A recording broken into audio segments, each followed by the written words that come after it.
Welcome to Fiction Audiobooks. If you enjoy the content, like and subscribing would be greatly appreciated. If you have any recommendations for novels, comment below. Please join my Patreon at https://www.patreon.com/fictionaudiobook. Chapter 470, A Great Man. Dozens of Reigai captains, along with lieutenant-level Reigai possessing captain-class strength, launched a full-force assault. Yet in the face of Masatsuki Aozaki's pure, overwhelming power, they were like weeds flattened by the wind, crushed beneath the feet of an unstoppable giant. Even against Reigai captains unleashing Shurikai or Bankai, Masatsuki Aozaki didn't so much as draw his Zanpakutō. Relying solely on his body and Ryatsu, he ended the battle in a matter of moments. The Reigai never even had a chance to surrender. With just a touch, they would instantly erupt into a mist of blood. When Masatsuki Aozaki reappeared, it marked the definitive end of the war. From there, it was simply a matter of Aizen resolving the political aftermath. Once that was settled, everything would be complete. During the incident, a large number of nobles were branded as Reigai and secretly executed by the Gotei 13. Even the last surviving descendants of the Tsuneyashiro clan, which had persisted for decades, were completely wiped out, erasing the family line entirely. Nearly half of the wise men within the Central 46 compound were eliminated. As victims of the Reigai plot, their names would be inscribed on memorial stones. With no heirs to inherit their estates, the family assets were seized and returned to the national treasury.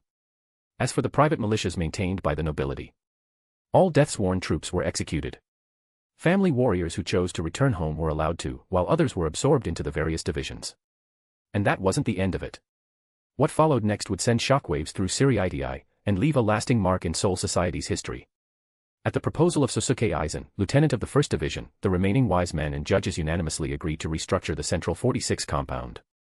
Although the total number of seats would remain the same, from now on, every Gotei 13 captain would automatically receive a wise men seat, along with one lieutenant from the 1st Division. The captain commander would be granted a judge's seat directly. Furthermore, both the judges and the wise men would each elect a leader from among themselves, titled the Chief Judge and the Grand Wise Man, respectively. These two roles would carry significant power and responsibility. The chief judge would be tasked with overseeing the daily affairs of all Seireitei, proposing new legislation, calling for re-elections of the Central 46 compound, and serving as a representative in communication with the Soul King. The Grand Wiseman would act as their advisor and assistant, supporting them in their duties. Unsurprisingly, this heavy responsibility ultimately fell upon the two heroes of this crisis, Captain Commander Masatsuki Aozaki and Lieutenant Aizen. Through their strength and accomplishments, they had earned the trust and respect of the entire realm. Whether that was the whole truth remained unclear. But at the very least, that was what the Central 46 compound had officially announced to all of Seireitei. In the 1st Division captain's office, Masatsuki Aozaki stroked his chin, a self-satisfied smile playing on his lips. He looked at Genryusai Shigekuni Yamamoto and said, "So, old man, how'd we do? Not bad this time, right?" Yamamoto narrowed his eyes slightly, clearly displeased with Masatsuki Aozaki's flippant attitude. Captain commander or not, he still hadn't learned to carry himself with a bit more composure. He sighed inwardly and didn't respond to Masatsuki's question. Instead, he continued reading through the long list of directives issued by the Seireitei central government following the Reigai incident. These orders covered a wide array of reforms, nationalizing noble estates, improving living conditions in Rakangai, reducing taxes on commoners, cracking down on monopolies, revising harsh laws, and even meddling with noble inheritance rights.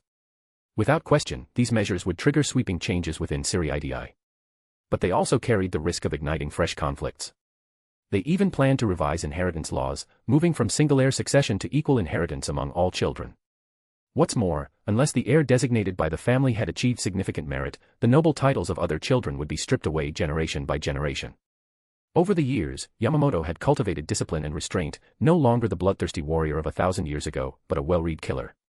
How could he not recognize such a classic political scheme, one born of ancient Western empires? The details may differ, but the goal was the same, to weaken the power of the aristocracy. Initially, Yamamoto had harbored doubts about whether Masatsuki Aozaki had what it took to govern Seireitei effectively. But now, in terms of both raw strength and political cunning, there was no doubt, the man was more than capable. And yet, this brat, along with his many wives in the Aozaki family, were nobles themselves. Some even ranked among the 5 great noble houses. This was like cutting into his own flesh with a blade. So ruthless even toward his own class, what was he really after? Among the nobility, it was hardly rare for siblings to turn on each other over inheritance. The Tsuneyashiro clan was the perfect example. Even the elders encouraged infighting among the younger generation for power. With noble privilege so intoxicating, was Masatsuki really immune to it? For a long moment, Yamamoto stared at Masatsuki, his emotions tangled. It felt like watching the mischievous child who used to tug on his beard suddenly turn into some paragon of virtue. It was hard to process. If this had been 1,000 years ago, and he'd learned someone was trying to overthrow the noble order in the midst of wartime, he would have unleashed his bankai and gone after them without hesitation. But now, faced with this new reality, he genuinely didn't know how to respond. Masatsuki had openly killed the wise men and judges, seizing control of the Central 46 compound. Yet to everyone else, it was seen as a necessary sacrifice to protect the world.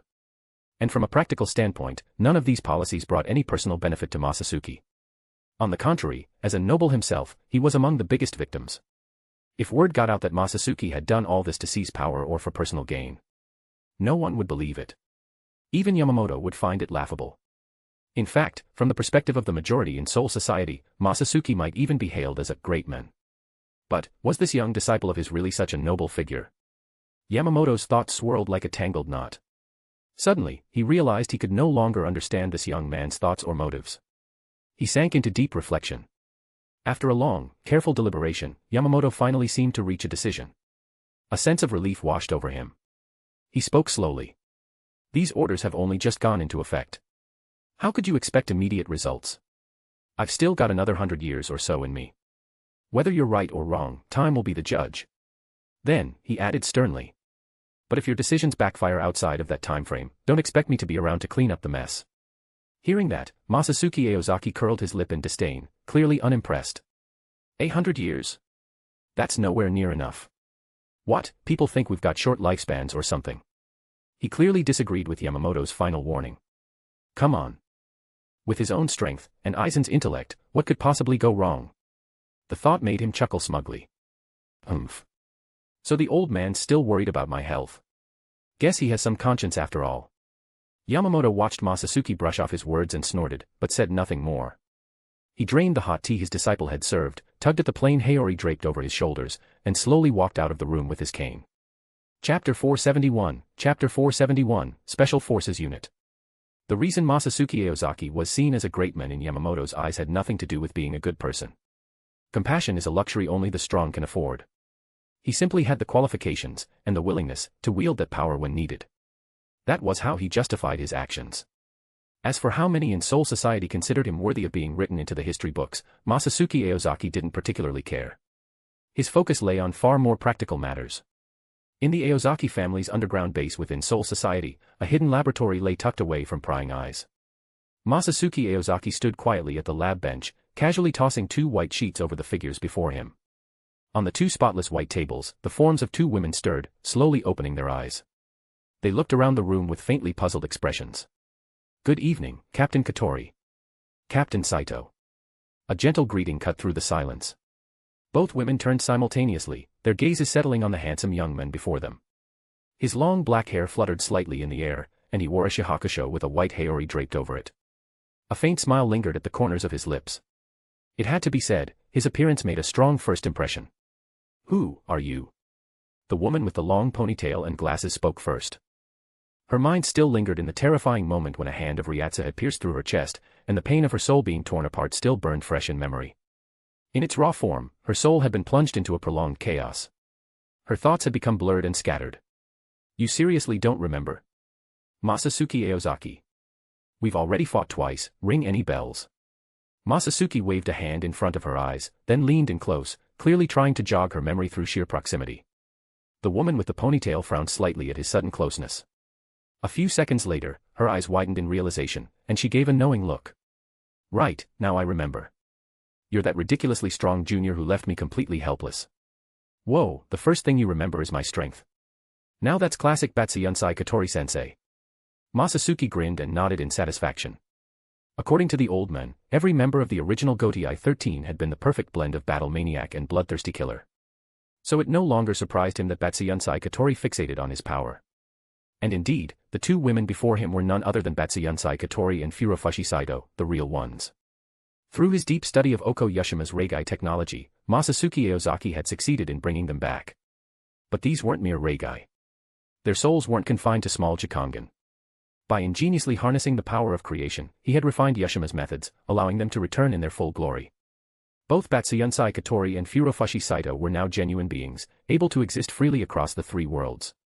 They were neither puppets created by Kagorosa Inaba nor undead summoned from hell. What made this truly remarkable was that it marked Masatsuki's first successful creation of true life. This experience pushed his mastery over the power of creation to a whole new level. And with that, he'd also gained a far deeper understanding of its nature.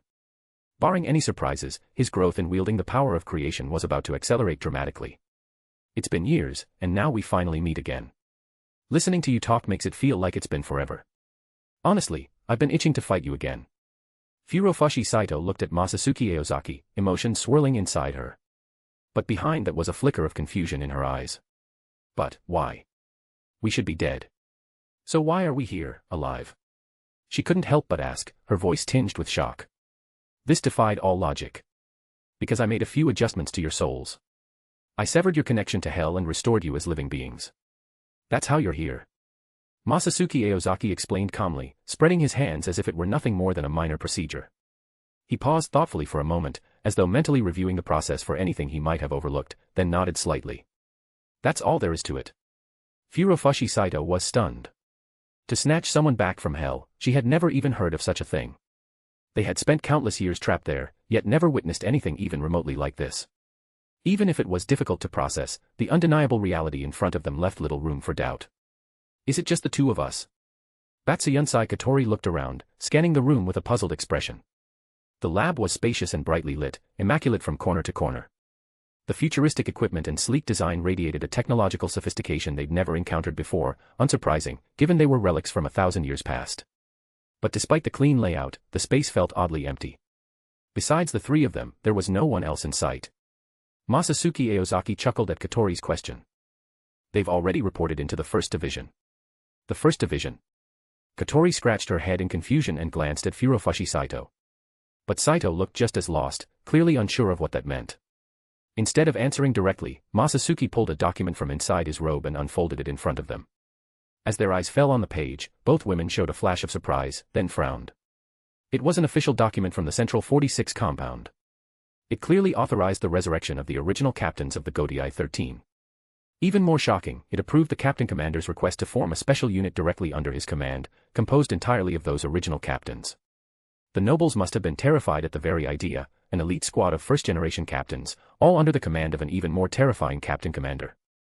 Of course, had this simply been a standard Central 46 order, Katori and Saito wouldn't have thought much of it. What caught their attention was something else entirely. The document bore no signature from any Central 46 judge. Instead, it was stamped with the seals of the captain commander, the chief judge, and the grand wiseman. This is strange. The two women exchanged glances, their expressions filled with doubt. They could ignore the two unfamiliar titles, but since when did the Central 46 require the captain commander's approval? Could it be that old man Yamamoto had changed? Was he now using sheer strength to take control of Seireitei's political system? Though long since dead, the two couldn't help but eye Masatsuki Aozaki suspiciously, as if hoping to find answers from the only living person in the room. Katori stared at Masatsuki and suddenly said, "Turn around. Let me see it." Masatsuki shrugged, he already knew what she wanted. He turned and pointed to the bold emblazoned on the back of his haori. "Yeah. I'm the captain commander now." He said it plainly, without a trace of pride or hesitation. "You became captain commander. Then, what about Yamamoto? Is he dead?" Both women went quiet for a moment. Katori finally spoke, her tone unreadable, neither happy nor sad. Masatsuki shook his head and replied, "Of course not. The old man just retired. They even granted him noble status in recognition of his service. He's living the good life now, no responsibilities, no worries." As he finished speaking, he noticed the subtle relief in both of their expressions. Chapter 472, Truly Hungry. Half a month later, on a clear, sunny day with a gentle breeze brushing across his face. At the 1st Division barracks, Masatsuki Aozaki looked up from a pile of corpses and scarlet bloodstains, gazing out at the beautiful scene before him. The morning mist was lighter than usual. Through the dojo gates, he could clearly see the world outside. Grass and cherry blossoms swayed gently in the wind, as if joyfully dancing. In the distance, rows of elegant houses stood freshly renovated, clean, orderly, waiting for new hands to care for them again. Petals drifted through the air like pink snowflakes. Through their scattered gaps, Masatsuki caught sight of his lieutenant weaving busily through the blossoms, occasionally stopping to greet the squad members with cheerful enthusiasm. His white haori stood out strikingly in the sea of color. At the entrance, Senna and Nozomi Kujo stood quietly on either side, like ceremonial guards, patiently awaiting something. Masatsuki stretched lazily, let out a long yawn, and began putting on his Shihakushō and Captain Commander uniform. As he adjusted his attire, a devilish grin spread across his face. He waved at the corpses sprawled around him and called out loudly. Hey, enough playing dead, you old ghosts. Get up. So, have you had enough, or not? If not, I'm happy to keep going. At his words, the mangled bodies scattered across the dojo floor abruptly returned to their original states. The pools of blood vanished without a trace, as if the entire scene had never happened. It was eerie, deeply so. But Masatsuki, clearly used to it, just kept grinning like a demon. This was the heart of the 1st Division, the dojo attached to the Captain Commander's office. It had been 2 weeks since the Central 46 compound issued its directive, but these monsters, former first-generation captains, hadn't taken it seriously at all. They were the same old devils the old men once subdued with steel and fire, and they had no reverence for vague titles or hollow authority. So Masatsuki decided to follow the old man's example. If they wouldn't listen, then he'd beat them into submission. I give. Son-in-law, I'm really convinced this time. For Yoruchi's sake, spare this old ancestor, will you? Chika Shihoin scrambled up from the floor, waving his hands desperately in surrender. At this point, he'd lost count of how many times Masatsuki had blown his body to pieces. Each time, it was restored, revived by some bizarre power Masatsuki wielded, leaving him whole again, as if nothing had happened. It wasn't resurrection, not in the traditional sense. It felt more like, the very concept of their deaths had been rewritten. None of them could understand that kind of power. And frankly, none of them wanted to try. Sure, they all loved a good fight. But they weren't masochists. Being helplessly crushed, without even the chance to counterattack, this wasn't a battle. It was a one-sided massacre. There was nothing satisfying about it. Honestly, brawling with that madman Kenpachi Zaraki from the 11th Division sounded way more entertaining. Masatsuki narrowed his eyes at the old men in front of him, his gaze sharp and cold. Yeah, definitely Yoruchi's bloodline. He'd blown this guy apart over a dozen times, and the men still had the guts to crack jokes. Still, after spending time around him, Masatsuki had come to understand the guy's personality. This was just who he was. Even if they were all ruthless demons who once painted battlefields red, it didn't mean they were devoid of emotion. Masatsuki glanced around. Everyone else was either nodding with a faint smile or standing quietly on the sidelines. No one spoke up. In a setting like this, silence spoke volumes. It was as good as agreement. Very good. From this moment on, you are officially part of the Special Guard unit. Masatsuki Aozaki nodded with satisfaction, a flicker of authority flashing in his eyes. The Special Guard reports directly to me. You take orders from no one else. Now then, Batsuyansai, Furofushi, stay. Everyone else, out. Even the first-generation captains, battle-hardened veterans who'd survived the blood-soaked hell of the battlefield, couldn't help but show a trace of surprise at those words. Was Yamamoto's little disciple seriously that desperate? Sure, those 2 women were undeniably attractive, but their personalities were another story. Calling them deranged wouldn't be an exaggeration. They were fine to hang out with, shared interests, equally unhinged, definitely entertaining. But as wives? No thanks. They'd avoided them like the plague. And now this kid was actively cozying up to them. No wonder he managed to conquer Retsu Unohana. The guy had nerves of steel, a true captain commander through and through. But in truth, they had it all wrong. There were many ways Masatsuki Aozaki could win over Batsuyansai Katori and Furofushi Saito. But when it came to these 2, he had no intention of taking the crude, direct approach. Of course, given their temperaments, brute force would still play a role. In fact, strength might be the most important key to reaching them. As for things like personality or appearance, those could wait. Masatsuki only kept them close because he wanted more time to build something real. He wasn't like those sleazy old first-gen captains abusing their titles to chase after women. Still, he didn't bother explaining himself. Not everyone was worth the patience. The original captains cast knowing looks toward Batsuyansai and Furofushi, their expressions filled with amusement and innuendo.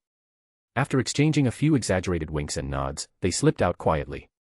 That earlier line had clearly led their minds a bit off course.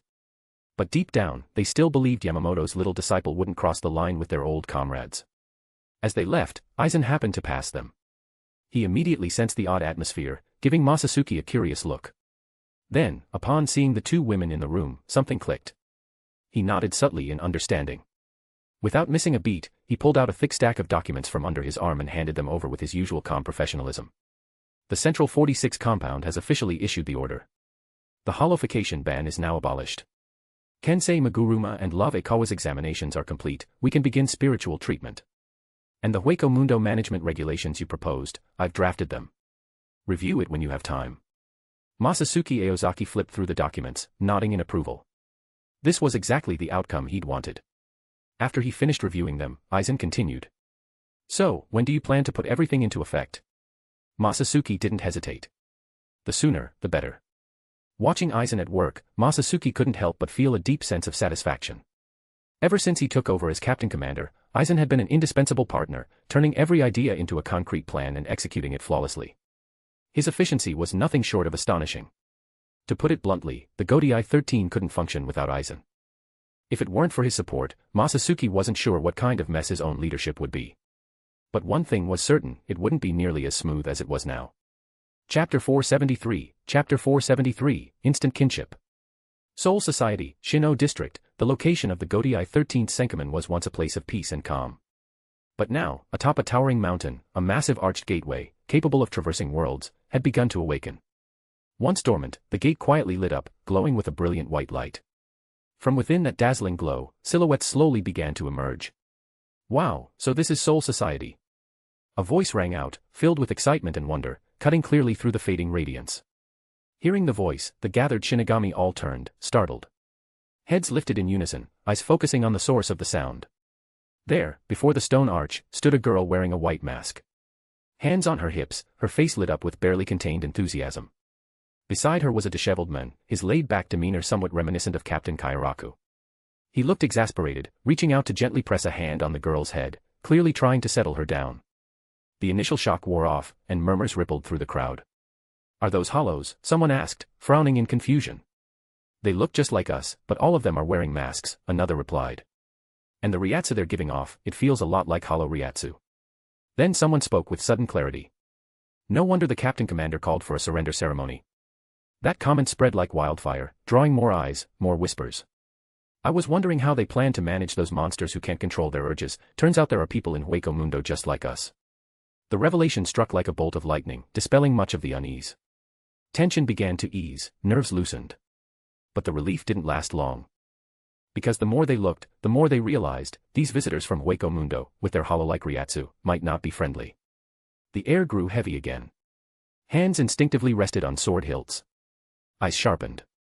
The entire area braced, ready for a fight that might erupt at any moment.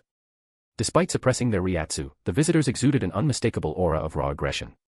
They looked like they could lash out at any time, and bring chaos to Seireitei. Then, suddenly, a cheerful shout shattered the silence. Masatsuki. Everyone turned toward the voice. The masked girl from earlier was now waving both arms energetically, clearly thrilled. She tried to rush forward, but the stern, powerful-looking man behind her clamped a firm hand on her head, holding her in place. She wasn't hurt, but it was obvious she was in for a scolding. Then Masatsuki Aozaki gave a casual wave. The disheveled man finally let go. In the next instant, the petite girl shot forward like a whirlwind, racing straight toward Masatsuki. Hey, still as lively as ever, Lily Nettie. Masatsuki Aozaki smiled, extending a hand to effortlessly hold back the young girl attempting to butt him with her horned helmet. You. Why haven't you visited Hueco Mundo in so long? Lilinette's tone was reproachful. Masatsuki patted her head gently and explained, I've been really busy. Swish. At that moment, the Shinigami present saw the girl daring to headbutt their leader.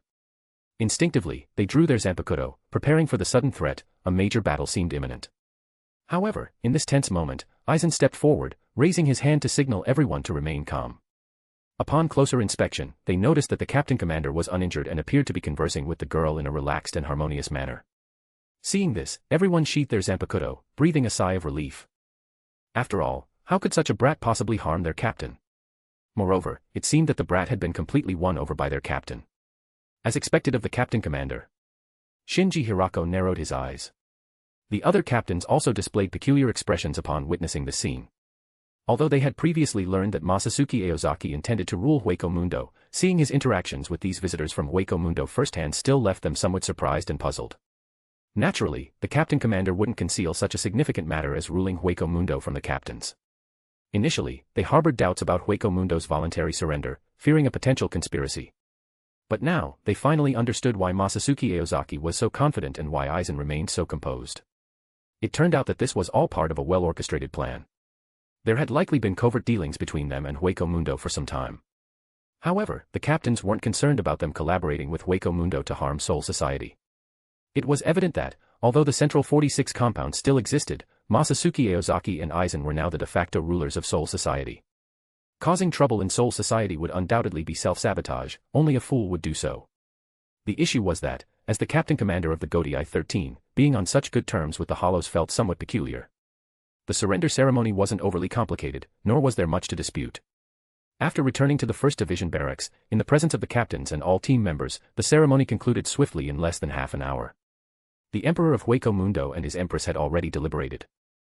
The treaty signed by both parties primarily restricted Minos-class Hollows and above from freely hunting humans, mandated cooperation with Shinigami for regular Hollow purges, and aimed to maintain world peace and sustainable development. This series of provisions symbolized goodwill, aiming to promote cooperation and mutual benefit between both sides. However, the Shinigami were particularly moved when the ruler of Hueco Mundo declared, "I am willing to serve your excellency, Captain Commander of the Gotei 13, and proclaim you as the Emperor of Hueco Mundo." Everyone understood the profound significance behind this title. It was an oath of allegiance. Ruling Hueco Mundo was a feat that no one in Soul Society had achieved over millions of years. Perhaps some had the capability in history, but not accomplishing it meant it remained undone. Now, this monumental achievement had been realized by this generation. They were fortunate to witness this historic moment, filling them with pride and joy. After the feast celebrating the Captain Commander's conquest of Hueco Mundo concluded, the Arankars, upon Masatsuki Aozaki's enthusiastic invitation, decided to stay in Soul Society for a few more days to enjoy themselves before departing. Hueco Mundo's barren land had seen some development in recent years, but due to resource scarcity and cultural factors, it still couldn't compare to the prosperity and splendor of Soul Society. The Arankars each had different interests and activities. The female Arankars either went shopping or accompanied Masatsuki Aozaki. Masatsuki took this opportunity to give Lilineti a mass-produced Hogyoku. Previously, due to insufficient materials and her weaker strength, she hadn't received one. This time, he made up for it. The male Arankars weren't neglected either. Stark and Shunsui Kairaku hit it off immediately. Barely exchanging a few words upon meeting, they quickly found a place to relax together. Chapter 474, truly interesting. Stark had only come along because Lilineti wanted to. Otherwise, given his personality, he would have preferred to stay in his room and nap rather than make this long trip. Lilineti, however, seemed to really enjoy Seireitei and had been dragging Masatsuki Aozaki around, excitedly exploring the place. Ulquiorra spent his time shuttling between Seireitei and Rakangai, aimlessly wandering with his so-called childhood friend. Sometimes, they'd stumble upon something, or someone, interesting. Whether Ulquiorra actually found it interesting was anyone's guess, but he'd quietly observe and occasionally make a brief comment. Yami, surprisingly, had mellowed out a bit. Though he complained constantly, he still tagged along everywhere. As long as there was good food, this simple-minded guy would light up with joy. Grimjow and the other male Arankars, as expected, made their way to the 11th Division, where they quickly bonded with fellow combat fanatics. Once they hit it off, it didn't take long for fists to start flying as they reveled in testing their strength. And when the fights were over, both sides would burst into hearty laughter, as if it had all just been a game. For these battle-hungry types, this place was practically paradise. Even Shunsui Kairaku came out to welcome the visitors, so it was only natural that Masatsuki Aozaki's other senior wouldn't sit back idly. Jushiro Yukitake warmly invited the Piqueros to visit the 13th Division. Everyone in the Gotei 13 knew how fond he was of children, even his Zanpakutō spirits took the form of two adorable kids. So no one was surprised by how well he got along with the Piccolos. But good times always pass in the blink of an eye. Before long, it was time to part ways. In the Captain Commander's office, Masatsuki Aozaki sat in the main seat, smiling as he addressed everyone. "I'll grant you access to the Senkamen. From now on, you're free to use the Gotei 13th Senkamen whenever you need." He paused, as if something had just come to mind, then added. "Actually, there's still some time. Something interesting came up today. Aizen asked me to help him with something. Would any of you be interested in tagging along?" At those words, Stark glanced over, unable to hide his reaction. He remembered clearly, back in Las Noches, Aizen had said something almost identical. Back then, Stark had been more naive, and his curiosity had been piqued far too easily. The result? That guy had led him into a dark room and turned on a video game console. He still remembered it vividly. Sure, the game's story was interesting, and the visuals had an epic, grand feel. But the so-called protagonist couldn't even perform the most basic jump. If it weren't for the rolling and running mechanics, Stark would have seriously suspected that the so-called immortal species didn't even have knees. Seeing the doubtful looks on everyone's faces, Masatsuki Aozaki didn't scold his skeptical subordinates. Instead, he slowly rose from his seat. You've seen plenty of hollows gaining Shinigami powers, but I bet you've never witnessed the process of hollowification itself, have you? Masatsuki Aozaki said with a smile. Hollowification. At the mention of that familiar yet foreign term, everyone perked up, curiosity lighting up their faces. They had all heard of it, but none had ever seen it firsthand. Even Haribel and Neliel had only encountered something vaguely similar. That's right. Just like how hollows gain Shinigami powers, hollowification lets Shinigami break the boundary between Shinigami and hollow, except it's the Shinigami who acquire hollow abilities. Masatsuki Aozaki explained. The power of hollows. Haribel opened her mouth, and her mind involuntarily drifted to the ambitious men who had died by her hand. She had indeed faced Shinigami who possessed hollow powers, she had even fought one. But that couldn't really be called hollowification. And she honestly had no idea how the process actually worked. Everyone was intrigued and quickly voiced their interest in seeing it. After all, two races that had once been mortal enemies now trying to integrate with each other, what could be more fascinating? Come on. I'll show you. A breeze stirred his white haori as Masatsuki Aozaki waved them along and headed toward the Shinigami Research and Development Institute. Aizen hadn't expected this sudden whim from Masatsuki Aozaki. He frowned, feeling a headache coming on, and rubbed his temples with a sigh. Couldn't this guy ever stay still for once? Captain Commander-sama, you know who the subject of this hollowification is. It might stir up trouble. Aizen deliberately emphasized the honorific, his tone carrying a clear note of disapproval. But Masatsuki Aozaki remained unfazed. Smiling, he replied. Lieutenant Aizen, no need to get so worked up. I may not know his full strength, but you certainly do, don't you? Aizen sighed in resignation. He knew there was no changing Masatsuki Aozaki's mind. This wasn't some kind of stage play, why did he have to get involved in every spectacle? While showing off in front of the others, Masatsuki Aozaki suddenly noticed the figure in the center whose Ryatsu was growing increasingly unstable. Has that Zaraki kid started yet? He asked. Yeah, he's already drawn out the hollow within. The mask is about to form. Aizen removed his glasses and wiped them with a handkerchief, watching the figure with a slight smirk. This underground training ground beneath the Shinigami Research and Development Institute was a far cry from the sleek, high-tech buildings on the other side of the metal door. Here, it was nothing but rock and dust. Kisuke Urahara was something of an excavation master, and building an underground training arena like this had been no big deal for him. The tall man kneeling at the center of the arena stared blankly ahead, while surging Ryatsu, dense and liquid-like, poured out from his body, quickly covering his fierce face. This level of Ryatsu. Before I merged with the Hogyoku, that was about as far as I could go. Neliel remarked in admiration, stroking her chin thoughtfully. But if this is the limit, it's still not as strong as a full Aaronkar transformation, right? No sooner had she spoken than the man's Ryatsu flared again, golden spiritual pressure erupting like a blazing sun, radiant and overwhelming. As it surged, his body began to change. His skin roughened, muscles bulged, bones jutted out, he was transforming into a monstrous figure. Whoa. So this is hollowification. He's practically turned into a primal hollow. Lilineti shouted, brimming with excitement. The others were equally stunned, though they didn't get as worked up as Lilineti. At last, the transformation completed. A terrifying white mask now covered the man's head, lined with sharp horns and jagged teeth, like a demon that had clawed its way out of hell. Behind the mask, blood-red eyes gleamed with ferocity. The cold, oppressive Ryatsu radiating from him was just like that of a true hollow, wild and fearsome, sending chills down everyone's spine. So this is hollowification. Ulquiorra murmured. A complete soul, yet still trying to peer into the void within. How fascinating. His gaze never left the transformed man, a flicker of curiosity and anticipation dancing in his eyes. Chapter 475, Reigns of Control. Okay, I take it back. It seems that hollowification is indeed not inferior to Aaronkarization in terms of power. Neliel couldn't help but show a look of surprise as she sensed the surge of Ryatsu from Zaraki Kenpachi once again. That increase in Ryatsu was in no way inferior to Aaronkarization. Her gaze was fixed firmly on Zaraki Kenpachi. The monster that had gradually become her kind was actually making her feel a sense of threat. If it weren't for Masatsuki, I wouldn't have been able to reach this level. Masatsuki Aozaki remained silent, but gave her a loving look. His eyes were full of tenderness and love, as if he was overjoyed at her modesty. Not being jealous was one of this knight's beautiful qualities. While holding Neliel's hand in a show of comfort, Masatsuki Aozaki used his spiritual perception to feel Kenpachi Zaraki's insane Ryatsu. Kenpachi Zaraki was truly a natural-born monster. The instant he completed his holification, his Ryatsu, while not yet reaching the next dimension, had already climbed to an extremely terrifying level. Masatsuki Aozaki secretly marveled in his heart. He had conducted many holification experiments, but Kenpachi Zaraki was the first subject to make him feel such a powerful Ryatsu.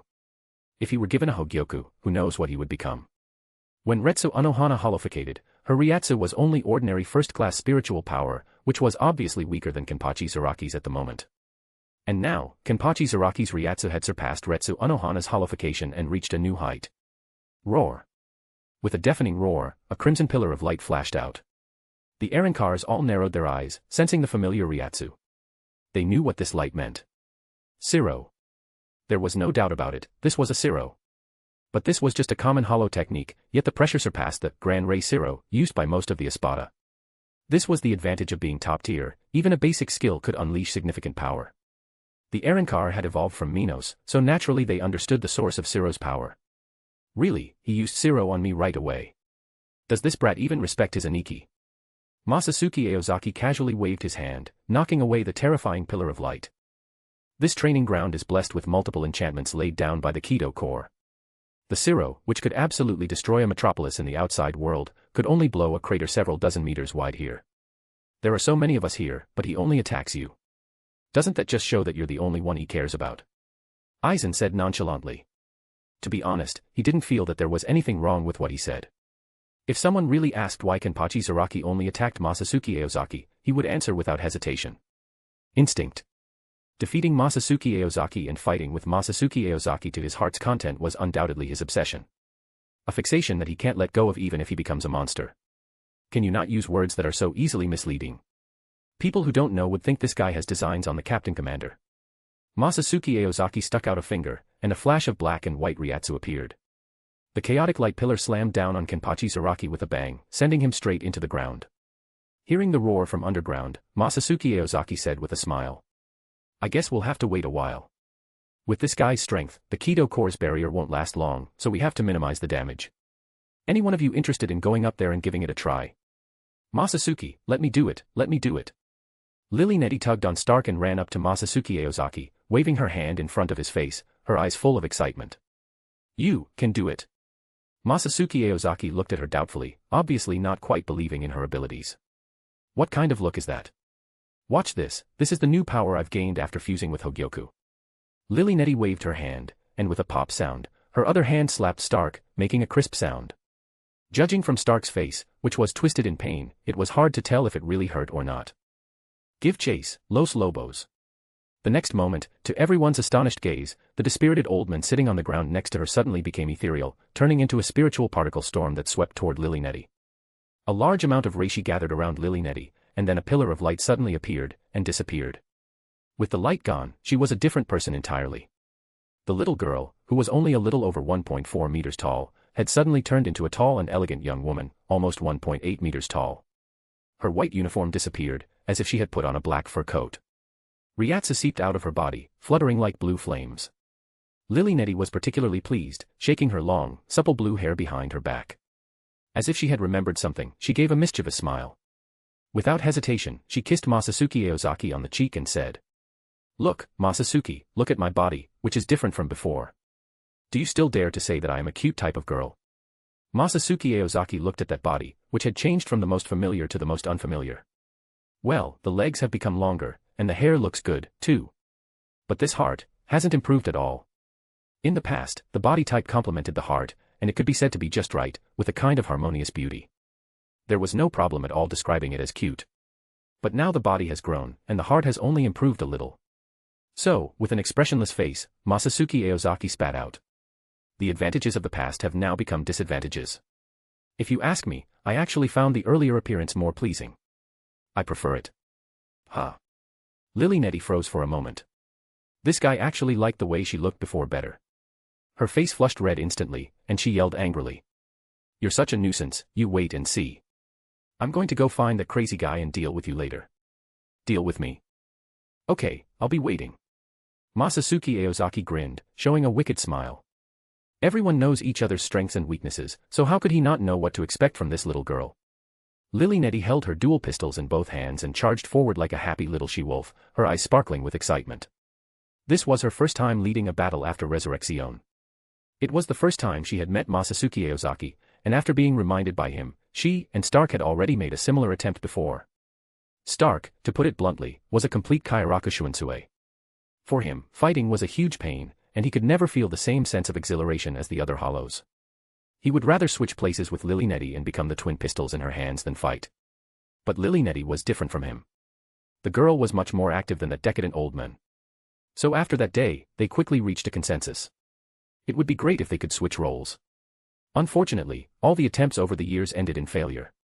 It wasn't until Lily integrated the Hogyoku that she finally managed to take control. Chapter 476, Chapter 476, First-Hand Experience. Lily held her dual pistols in both hands, while 10 reishi lightsabers floated around her body. She was clearly far more proficient and fluid in her control of power than Stark. Their original form had been capable of splitting into two beings, a testament to their exceptional mastery over reishi and soul structure. Although it was never explicitly stated in the original work, seeing the scene before him, Masatsuki Aozaki couldn't help but harbor a strong suspicion, perhaps Lily was the true main body. After all, their original self had been so powerful that it felt crushingly lonely. In an attempt to become weaker, it separated off the stronger part, Stark. In that light, it would make perfect sense if the relatively weaker Lily were the original. At that moment, Kenpachi Zaraki charged forward without hesitation, dragging his massive, jagged blade behind him. His eyes gleamed with ferocity, wild and savage like a beast, throwing himself into battle without a hint of fear. In the world of the Shinigami, especially in the later stages, beings who mastered conceptual and rule-based powers had become commonplace. Relying on mere Shinigami strength alone was no longer enough. To become stronger, one had to seek out stranger, more varied paths of evolution. Kenpachi Zaraki sprinted with everything he had, kicking up clouds of dust behind him, when suddenly a brilliant blue glow surged forward, lighting up his demonic mask. Reishi lightsabers launched in rapid succession, like a storm of blades. Under Lilynet's precise control, they sealed off every possible escape route. Watching the dense barrage, Masatsuki Aozaki murmured. A variant of Los Lobos. Lilynet's sword formation closely resembled Stark's Los Lobos, but it was obvious her control far surpassed his. She could pull off such a complex technique without using soul fragments at all. No way to dodge. Faced with the incoming onslaught, Kenpachi Zaraki made the only choice he could. He braced himself and took it head-on. A lightsaber smashed into his body with brutal force, unleashing a deafening explosion. In that moment, destruction and regeneration collided. But Kenpachi wasn't the type to flinch from pain. He was hurled back, skidding hundreds of meters across the ground before finally managing to stop himself. Then, without missing a beat, he raised his Zanpakutō. At the tip of the blade, a radiant glow burst to life. Sword pressure. A golden wave of searing energy blasted forth, slicing a crescent arc through the air. It looked as if it could rip the sky itself apart, leaving shimmering trails of light in its wake. Ah! That actually worked. Lily raised a brow in surprise. Sword pressure was one of the most basic techniques in a Shinigami's arsenal. And the energy Kenpachi released was only comparable to one of her lightsabers. Yet when the powerful slash clashed with the lightsaber array, the resulting energy collision triggered a chain reaction, each lightsaber detonated in succession. Was that just the instinct of a wild beast, or a total coincidence? She turned her head, but caught a blur of motion racing at her from the side. Fast, purposeful strides. He was trying to close the distance. Trying to get close to me, just like that. Her lips curled into a faint, mocking smile. Then she raised her dual pistols again. Ciro Metrolita. Whoosh, whoosh, whoosh. With a sharp, screeching sound, countless beams of blue energy pierced through the air like a hail of bullets, ripping through the void and raining down toward Kenpachi Zaraki. The beams were blindingly fast, arriving before him in the blink of an eye. Was this the true power of the only fully autonomous Arrancar-born Minos? Kenpachi had no time for further reaction. He slammed to a halt, but it wasn't enough. The barrage of light smashed him straight into the ground. As the dust began to settle, the once smooth terrain had been transformed into a wrecked battlefield. Crater upon crater covered the area, like the aftermath of an intense bombing run. That was close. This place almost got destroyed, Masatsuki Aozaki said casually, waving his hand. Only then did the others notice that a cube made of 6 transparent barriers had quietly enveloped the area. The barrier previously cast by the Kido core had been completely obliterated the moment it collided with the barrage. But it wasn't over yet. After the first wave of Ciro attacks, the twin pistols in Lilynet's hands suddenly transformed into 2 sharp long swords. A dull thud echoed beneath her feet, and in the next instant, she vanished from sight. For her, this shift in combat style seemed effortless. If anything, she handled it with ease. But just then, she spotted Kenpachi Zaraki, who had been crouched low, suddenly spring into the air. The long sword in his hand stabbed deep into the ground. Twisting his waist and core, he unleashed a surge of Ryatsu that instantly raised a wall of dust. That wall was quickly shredded by the violent wind kicked up by her twin blades. Lilineti narrowed her eyes. The swirling dust momentarily obscured her view of the target. She hesitated for a second, then a dazzling light suddenly burst through the dust. Zero. Oh. So he used the dust to hide how unskilled he is at firing it. Did turning into a monster actually make this guy smarter? Lilineti muttered to herself. The Zero tore through the dust from the opposite direction. She tapped the ground lightly and nimbly dodged aside. Just as she was about to throw out a taunt, a sudden chill ran down her spine. She instinctively leaped to the side. Bang. A serrated long sword flew like a dart, embedding itself firmly in the spot where she'd just stood. It quivered violently. Damn it, I almost forgot, this guy's not even a hollow. She couldn't help but curse under her breath, rolling backward in a messy retreat. Bang. Bang. Bang. The beast-like figure charged on all fours, tearing through layers of air pressure barriers at astonishing speed. Deafening sonic booms echoed around them. Who's the real monster here? Lilineti felt a surge of irritation. A Shinigami being this savage? This is overkill. It's one thing to slash people with a katana, but why is the Shinigami acting more like a hollow than an Aaronkar? She saw Kenpachi Zaraki already within 20 meters, grabbing one of the fallen long swords with one hand while swinging the other like a beast's claw. The glow on both blades intensified. Sword pressure. With a swing, a trailing arc of energy shot out, striking Kenpachi and blasting him backward. A gruesome wound split open across his body, blood spraying everywhere, but it healed almost instantly. Watching the scene unfold, Masatsuki Aozaki couldn't help but feel a pang of emotion. Right now, the line between hollow and Shinigami seemed to blur. Their actions and traits were beginning to overlap. A Shinigami acting like a hollow. A hollow fighting like a Shinigami. If that stubborn old man saw this, who knows what he'd think. But it doesn't matter, he'll get to experience it himself soon enough. What's that? He doesn't want to. Too bad. This is a direct order from the Central 46. Chapter 477, Chapter 477, A New Era. As the two monsters clashed fiercely, locked in a stalemate, deep within a pitch-black, silent space, Yawatch sat calmly upon his golden throne.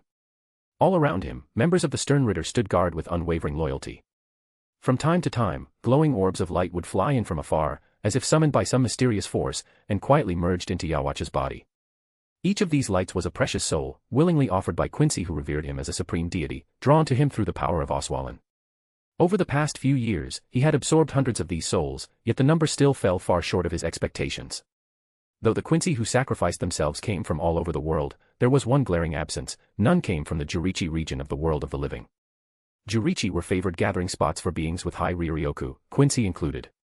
Any powerful Quincy should have been found there.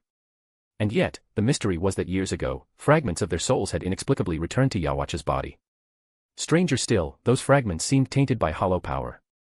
At first, he suspected that hollows had carried out a massacre against high Riryoku beings in these vital Jurichi zones. But after further contemplation, he realized it couldn't be that simple. The power within those soul fragments was far too weak. So weak, it was practically negligible, completely unworthy of notice. Even the weakest Quincy would leave behind more power than that upon death. However, ever since the battle in the Schattenbreach, the Wandenreich had suffered heavy losses and no longer dared to openly appear in any of the three realms. As a result, he had no way of knowing what was truly happening in the world of the living. And all of this was because of that damn brat. Yawatch's eyes suddenly snapped open, his once serene expression twisting into a snarl of rage. This pitiful amount of power, absorbing it is a complete waste of time. A few scraps like this, what am I, feeding beggars? Clenching his fists tightly, he slowly rose from his throne, which immediately shattered beneath him with a thunderous crack. The noise brought Hashwalth swiftly into the room. Accustomed to his Majesty's volatile temperament, he remained calm as he addressed the furious men. Your Majesty. That single phrase brought Yawatch back to his senses, though his expression remained grim as he growled through clenched teeth. There's something wrong with Oswalin. Hashwalth frowned, a trace of confusion flashing across his face. Pernita and Gerard had both fallen in battle. While Gerard's soul hadn't returned, likely for unknown reasons, Pernita's had indeed been absorbed by Yawatch. During the battle in the Schattenbreach, the entire Wandenreich, aside from the Sternritter, had treated the ordinary Quincy as disposable pawns. Though there were still some shortcomings, with the addition of the Quincy from the world of the living who had been subjected to Oswalin, it should have been more than sufficient under normal circumstances. According to the original plan, after Oswalin was complete, all they needed was time, to wait quietly until the Almighty's power returned. But if His Majesty was saying otherwise, then there was no reason to believe he was mistaken or deceiving himself. So what exactly was enough? Did it mean they had to sacrifice the entire Sternritter? With this unsettling thought, Haschwalth looked toward Yawach, as if searching for an answer. Yawach closed his eyes in contemplation for a moment, then declared, "Let's go, back to our homeland. We'll seek greater strength there." He opened his eyes once more. Standing at his side, Haschwalth couldn't help but look surprised at the command. But it was, in truth, a wise decision. Their homeland lay far across the western continent. Years of observation had shown that Seireitei had no interest in asserting control over that region. Not only that, it was a land they had conquered once before, long ago. After countless wars and bloodshed, there should be few, if any, capable of resisting them now. Returning there would significantly reduce the threat posed by the Shinigami, and give them the time and conditions needed to prepare for the inevitable battle that lay ahead. In Soul Society, the fierce battle between Lilineti and Kenpachi Zaraki came to an end with Zaraki's mask shattering and him collapsing unconscious.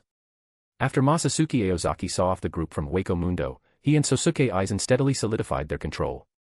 A sweeping wave of reforms began to roll out at a startling pace. In the world of the living, reformers often encounter heavy resistance when trying to change society, let alone a nation. But for Masatsuki Aozaki and Sosuke Aizen, such resistance was no obstacle at all. The first reason was Masatsuki's overwhelming power. As a being who surpassed even the Shinigami, his strength far exceeded that of any previous ruler Seireitei had ever seen. Even if the founders of the 5 great noble houses were to rise from their graves, Masatsuki was confident he could send them back to hell where they belonged. Second, their rule had received official recognition, which significantly reduced opposition to their reforms. On the day Masatsuki Aozaki and Aizen were formally appointed as judge and great wise men, Seireitei, aside from the noble territories, was filled with joy and celebration.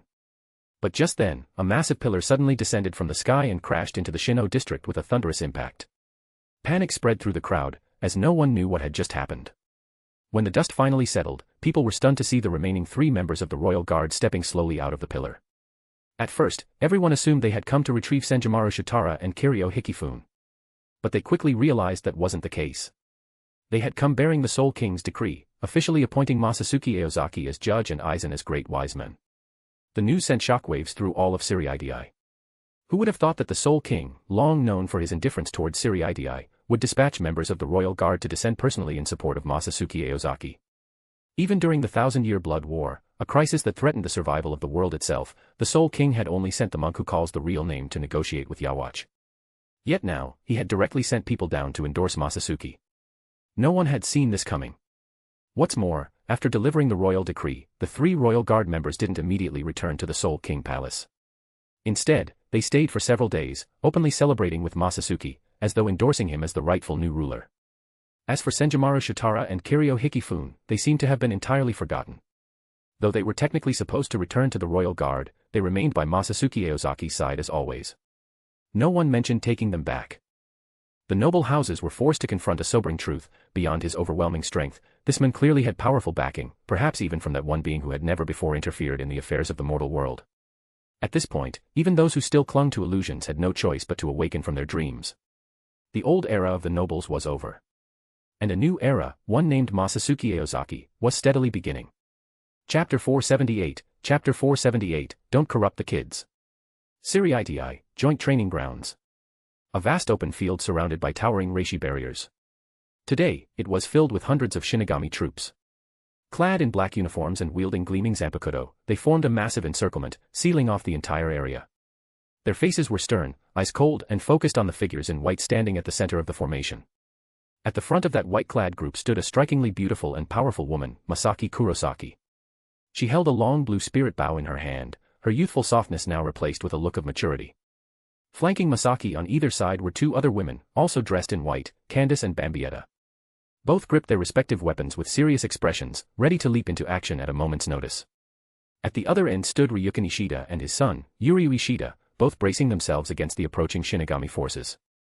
For a few tense seconds, the air seemed to freeze. The oppressive atmosphere was suffocating.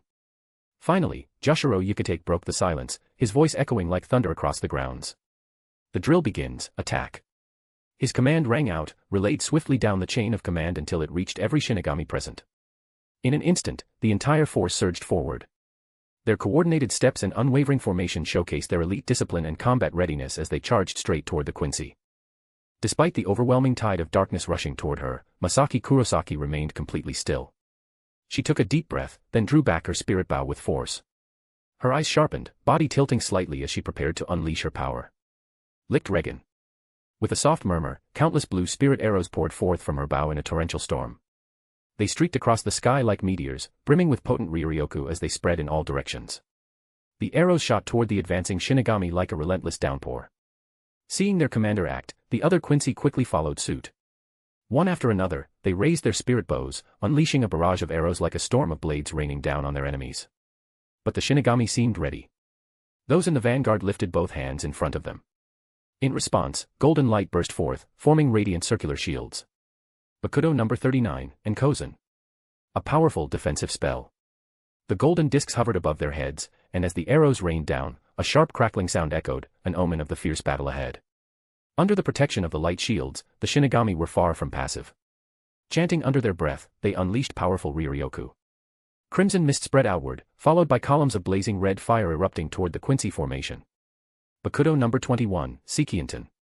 Heido number 31, Shihakushō. From atop a cliff, Masatsuki Aozaki silently observed the clash below. While the Shinigami suppressed the Quincy with concentrated firepower, they advanced methodically beneath the cover of the smoke. Soon, the two sides clashed, transitioning into the Shinigami's domain, close-quarters combat. Shouts and the sounds of battle filled the air. The scent of blood thickened as chaos consumed the training ground. Jushiro Yukite charged at the front, his Zanpakutō slicing through enemies with overwhelming force. As a captain, every swing carried immense power, enough to shake even the most hardened opponent. Then he revealed a new power. Placing one hand over his face, he dragged it down, revealing a white mask. At that moment, his Zanpakutō split into twin blades. With a fierce roar, he launched himself into the Quincy lines, slashing with brutal precision. Facing the threat so close, Masaki Kurosaki abandoned long-range suppression. With practiced precision, she reshaped the reishi composing her spirit bow, morphing it instantly into two sharp spirit swords. Without hesitation, she dove into the fray, engaging the Shinigami in deadly melee. As he watched the woman before him tear through their lines with astonishing speed, her expression unchanged, a wave of awe rose in his heart. According to his junior, this was only the tip of her strength. Even so, it was already overwhelming. The Quincy really are terrifying. The battle below was still raging when Masatsuki Aozaki suddenly spoke. This exercise is about to end. Notify the 4th Division to prepare. Yes, Captain Commander. Retsu Unohana responded, then turned to Issei Kotetsu beside her. Issei nodded knowingly and turned to leave. Smiling, Unohana continued. Isn't it a bit much to have Masaki and the others lead the Quincy? That whole, the Stern Ritter are stronger than Masaki's group, thing, last time, that Gerard guy didn't seem all that terrifying, did he? Masatsuki Aozaki chuckled. They just exaggerated a bit. Pressure breeds motivation. Once you're on the battlefield, no one cares how hard you've been working behind the scenes. Before she could finish, a silvery, bell-like laugh rang out. Turning curiously, Masatsuki saw Ora Michibane walking over, holding the hand of a girl who looked about 12 or 13. The girl had long orange-red hair, like a blazing flame, and eyes that shimmered gray-blue, deep as a still lake. She stared directly at Masatsuki without a hint of fear, just wide-eyed innocence. Masatsuki was momentarily stunned. Who is this kid, he thought. He didn't recognize her at all, but the closeness between her and Ora Michibane suggested a strong bond. Smiling, Ora explained. She's an orphan I picked up in the world of the living. She has a very special ability, so I decided to adopt her. Masatsuki gave a slight nod. He knew Ora had always wanted a child, but he hadn't expected her to literally pick one up and raise her. Looking at the cute girl in front of him, Masatsuki reached out and gently patted her head, smiling. You don't need to ask for my permission on everything. I'm not that much of a control freak. He scratched his head. Just a kid. It's not like he couldn't afford to raise one. The woman constantly trying to flirt with him, wasn't she someone he raised too? But what do you mean by special ability? Masatsuki asked with a hint of doubt. I haven't figured it out yet, but I promise it won't disappoint. With a mysterious smile, Ora pulled the girl in front of her and spoke gently. Come, Orihime-chan, say hello to the person you'll like the most in the future. What the hell? Don't go corrupting kids, woman. Wait, what did you just call her? Masatsuki Aozaki was unable to retort, and was suddenly taken aback. Chapter 479, Soul Society West Branch. The mood in the joint training ground was steadily intensifying. All around, injured Shinigami and Quincy sparring partners were clutching their arms and legs, crying out in pain. Although the exercise avoided fatal injuries, the swords and Kido used in combat were real, so getting hurt was unavoidable. Just then, Masatsuki Aozaki was about to dig deeper into the details of his future family members when Nanao Ise suddenly appeared, seemingly out of thin air. She relayed. "Captain Commander, Lieutenant Aizen is looking for you." Masatsuki Aozaki's brows immediately furrowed. It wasn't that he had any issues with Aizen, it just puzzled him why a lieutenant wasn't managing his duties in the squad and had instead come looking for him. He silently wondered. Is he here to catch me slacking off? But he quickly shook his head and dismissed the thought. After all, it wasn't like neglecting his duties was anything new. Besides, how could the actions of the Captain Commander be called slacking? It was a clear sign of his trust in Aizen's capabilities. And this was a major event, joint exercises across the divisions. Of course, as Captain Commander, it made perfect sense for him to oversee things personally. It had to be something else. Masatsuki rubbed his chin, thinking it over.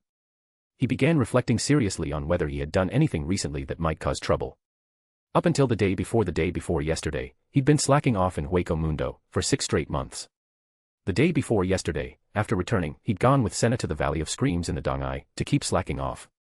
And yesterday, he'd gone with Nozomi Kujo to the world of the living to slack off again. Looking back, it seemed his life had been nothing but slacking off lately. Masatsuki reviewed his uneventful past and reassured himself there was nothing Aizen could use to lecture him. Then, rubbing his chin, he turned to Nanao Ise. "Nanao, that Aizen guy, what does the lieutenant want with me?" Nanao Ise shook her head. She didn't know the specifics, only that Masatsuki needed to go in person. Masatsuki rubbed his chin again, paused to think, then said to Ora Michibane. "Ora, you take the little one home first. I'll be back soon. Retsu, I'll leave things here to you for now. Nanao, let's go." Masatsuki's lazy voice rang out as he stuffed his hands into his sleeves, turned, and walked off. Retsu Anohana immediately took over and began coordinating the field with practiced precision. From the smoothness of her response, it was clear, this wasn't the first time Masatsuki had left everything to her. Nanao Ise sighed helplessly. This elder sister didn't even complain or tease him, a sign of just how much she spoiled Masatsuki Aozaki. Masatsuki and Nanao made their way to the first division. Along the way, they chatted about mundane things, not touching on official matters at all. When they arrived, they passed through the corridor and reached the door of the Captain Commander's office. Masatsuki's heart tensed slightly. He thought to himself. Looks like this is official business. Aizen wouldn't choose such a formal setting otherwise. Still, it probably isn't that serious. If it were, Nanao wouldn't have been the one to come get me. With that thought, his mood lightened. He grinned, swaying casually as he pushed open the door. Inside, he saw Aizen kneeling in front of the desk. One hand held a teacup, while the other tapped lightly on the desktop. His eyes were fixed on an envelope, as if deep in thought. A letter. Did it come from the Soul King Palace? Masatsuki Aozaki looked puzzled. At this point, the only place in all of Seireitei still using letters for communication was the Soul King Palace. After all, last time it had been a letter that tricked Kiryu Hikifune and Senjimaru Shitara into coming down. He walked slowly to the seat at the head of the room and sat down with practiced ease. Staring straight ahead, he spoke casually and to the point. "Sosuke, what's going on? Why did you call me here?"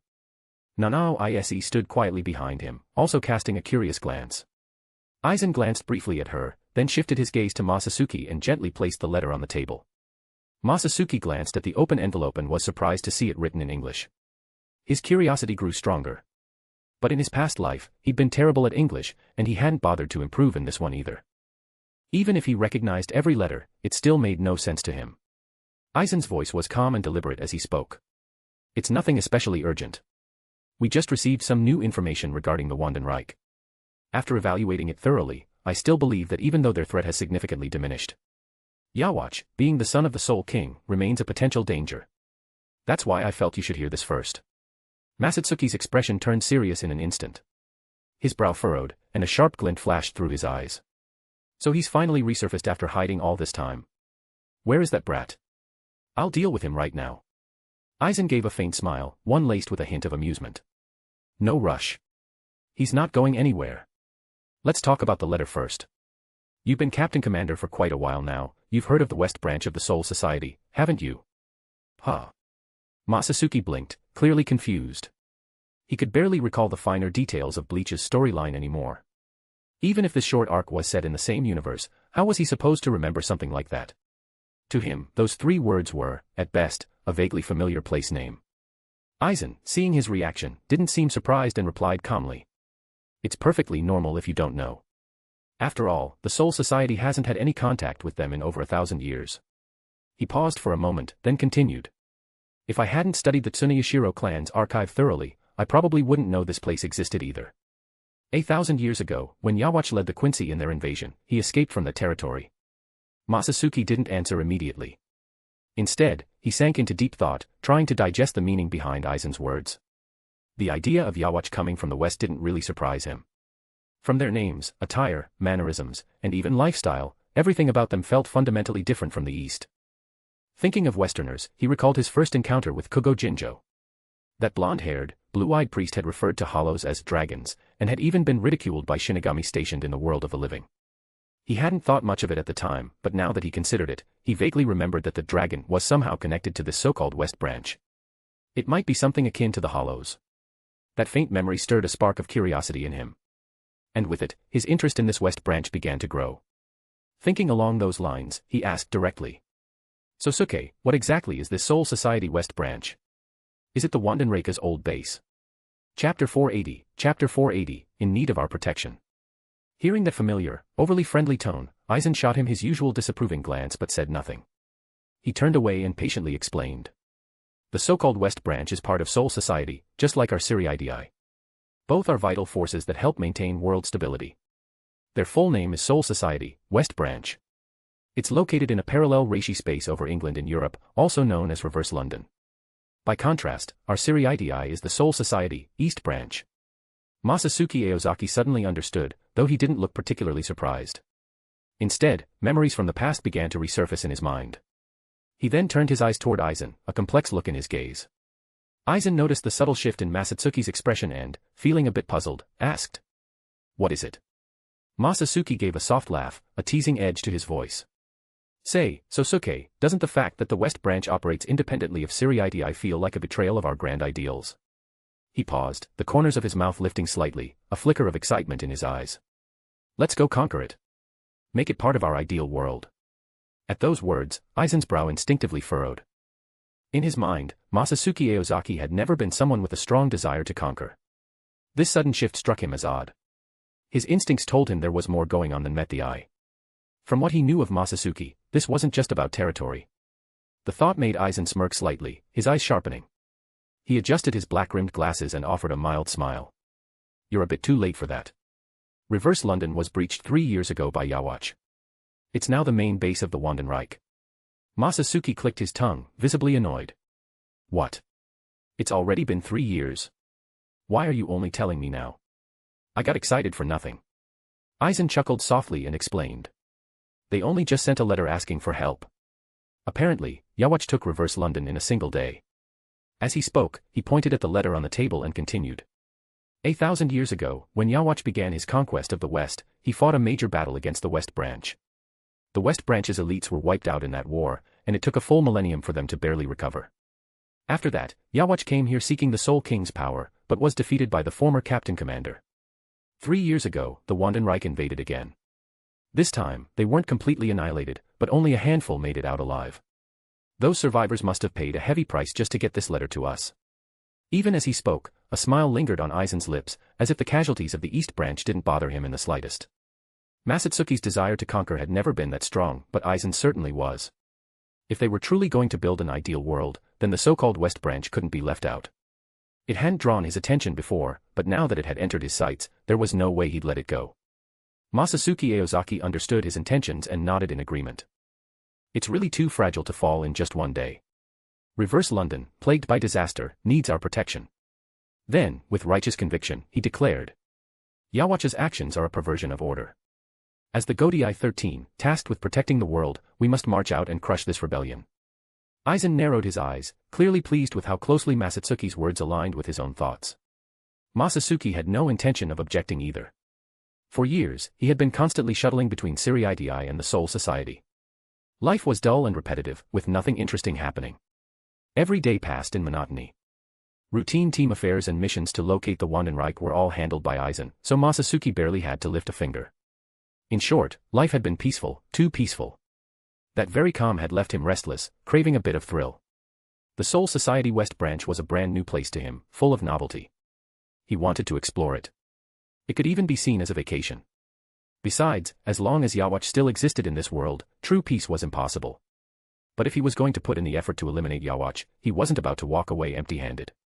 Reverse London was the perfect prize. So, with a serious expression, he nodded and said, "You'll be in charge of all pre-war preparations. We also need to draft a workable post-war reconstruction plan as soon as possible." With that, he turned and left, tossing back a parting remark. "I'm heading home first. I've got important household matters to deal with today." Important household matters? Yeah, right, you just want to slack off. Heh.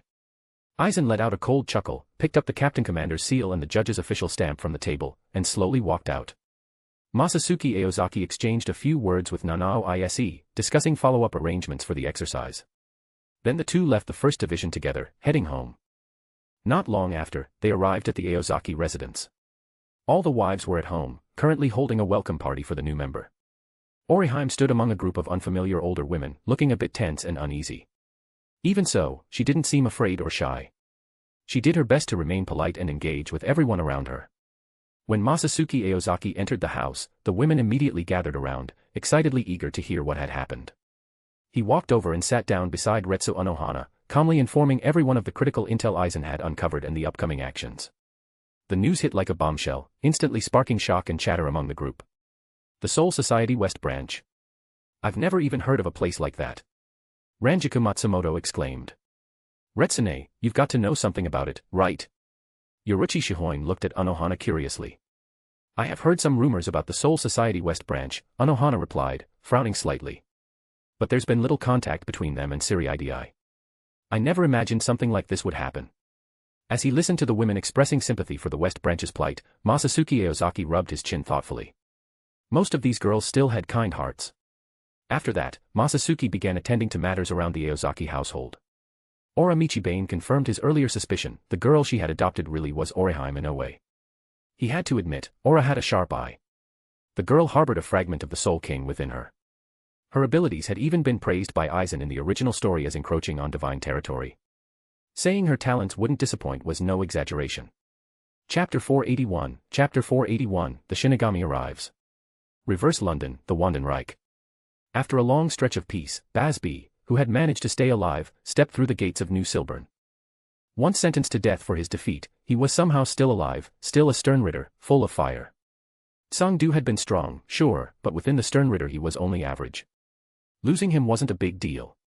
Pernita's death, on the other hand, had been a major blow. And since others had lost that day too, executing them all would have crippled the stern ritters.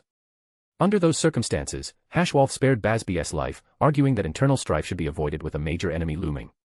With Gerard's death, Yawatch had lost a key powerhouse, and Basby's chances of survival increased as a result. At first, Basby's submission to Yawatch had been purely practical, a compromise, endured with silent resentment. But after coming face to face with death during Gerard's rampage, his fury toward Yawatch only deepened, boiling to the surface. He could barely contain it. Once the final battle breaks out, he doesn't know if he'll resist the urge to join the Shinigami and give that brutal king a taste of his own barbecue feast. That's why he helped the remnants of Reverse London's wizards deliver the message that could spell the Wandenreich's downfall. Every Quincy who passed him would stop and bow in respect. Basby didn't care. A bunch of traitors had ended up as his comrades, their respect meant nothing to him. These newer Quincy's were actually former members of Wingbind, the Natural Dragon Management Agency. That organization once ruled Reverse London, but it was long gone now.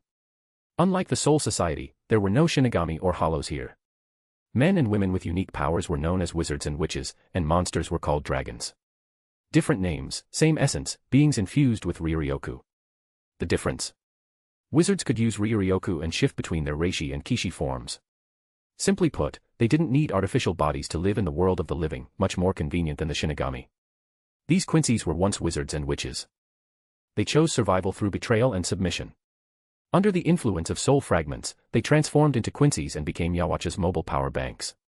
If His Majesty wished, he could drain them dry at any time.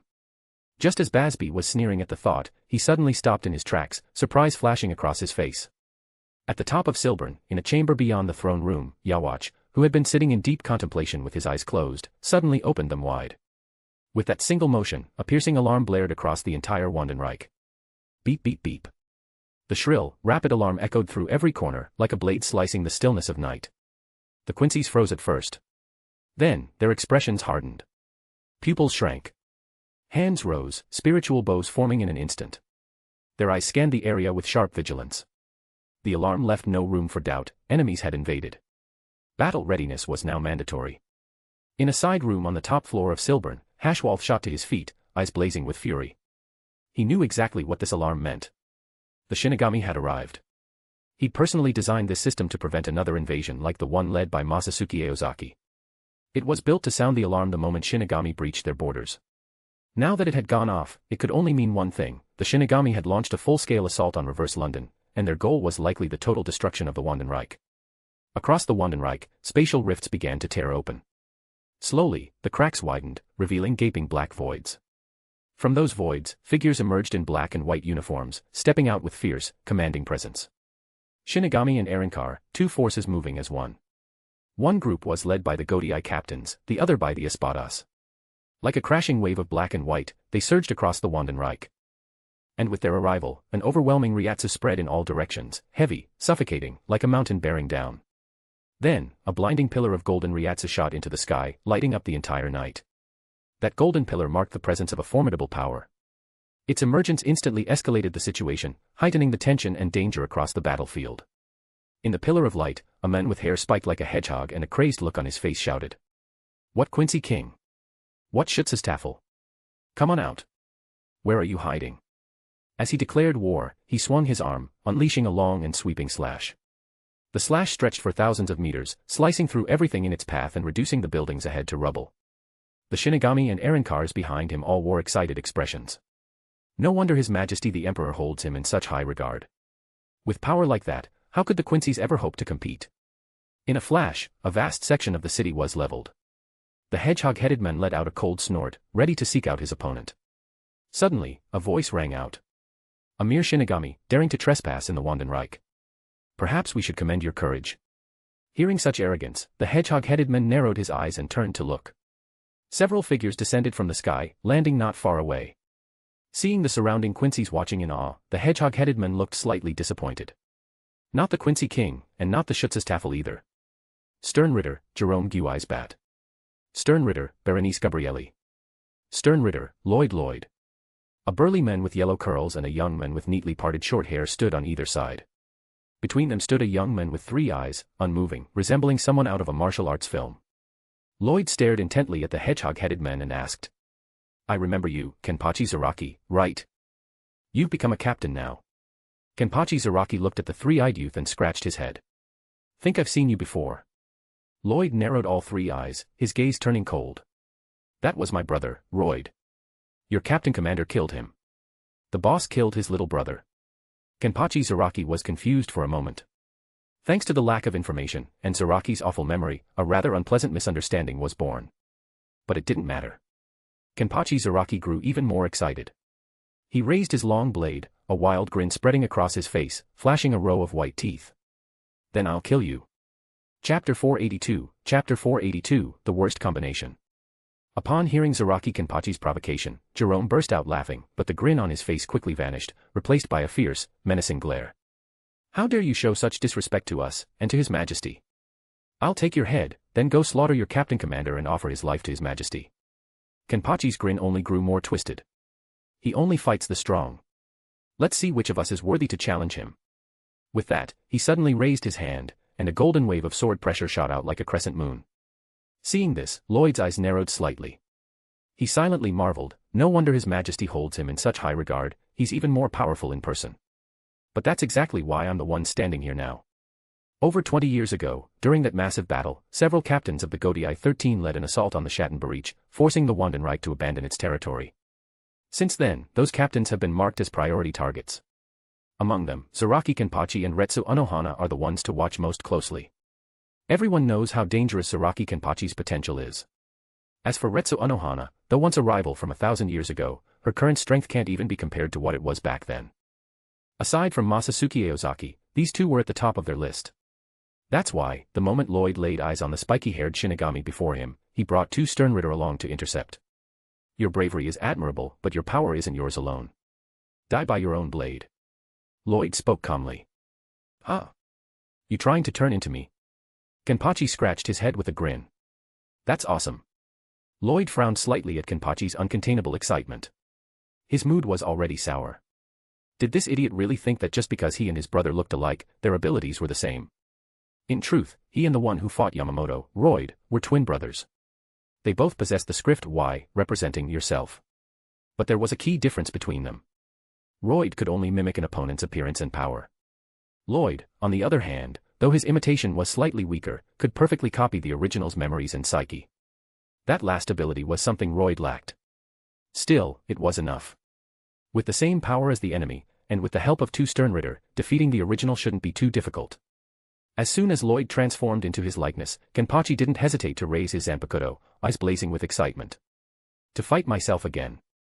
This is incredible. Don't let me down this time. Before he even finished speaking, the iconic white hollow mask had already appeared on his face, and he instantly lunged at Lloyd like a blur. Drink, Nozarashi. Lloyd's pupils shrank, his face filled with shock. The power this man unleashed went far beyond anything he expected.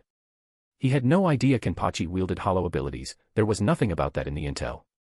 No wonder he felt a strange sense of inferiority during the transformation. That blade, which had suddenly expanded in size, though it hadn't even swung yet, radiated a terrifying level of threat just from its presence. Roar. At that moment, Jerome quickly stepped in front of Lloyd, his body instantly transforming into a massive gorilla. Boom. A deafening blast shook the sky of reverse London as an invisible sonic wave twisted the air and exploded outward. Swish. Kenpachi Zaraki shot out from the thick cloud of dust and smoke. Gripping his Zanpakutō tightly, he stood still, quietly feeling the powerful shockwave that had just sent him flying.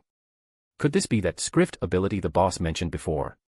In recent years, every Shinigami in the Gotei 13 had been required to study a new cultural subject, memorizing the names, traits, and abilities of all Sternritter members. Thanks to the two captured prisoners, Candace and Bambietta, Seireitei had gained a decent amount of intel on the Quincy's. Yawatch would share his own blood with powerful Quincy's, granting them strength. This power was known as the script.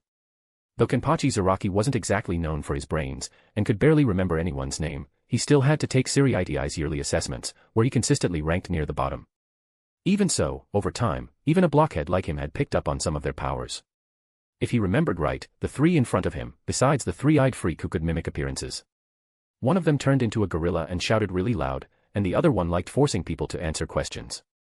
As for the one who shouted, that was clearly the source of the sonic shockwave just now. Just as Zaraki was, for once, using his brain to think, the shockwave in the sky began to fade. Seeing him completely unscathed, Berenice grinned with a twisted sneer. Well, well. I thought those losers were just too weak. Judging by your performance, it's clear you're a major combat asset for Seireitei.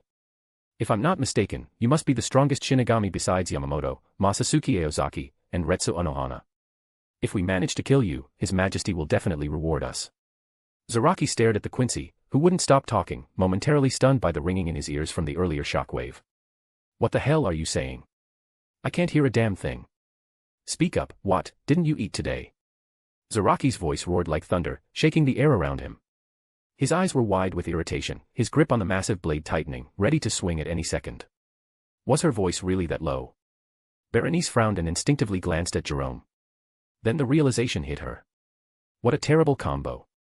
But before she could complain to her teammate, Zaraki had already charged like a wild beast, his killing intent surging forward. Berenice snorted, eyes flashing with annoyance. Fine, no need to waste words. Once Lloyd and Jerome take him down, I'll finish him off myself. With that thought, Berenice, recognizing her own lack of use, wisely stepped back a few paces, leaving the battlefield to Lloyd. Lloyd took a deep breath, his whole body surging with power, ready to attack.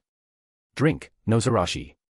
Just as he was about to strike, an ominous feeling suddenly surged in his chest. Under Lloyd's watchful gaze, Kenpachi Zaraki swung his massive blade with full force, Ryoryoku exploded outward in an instant.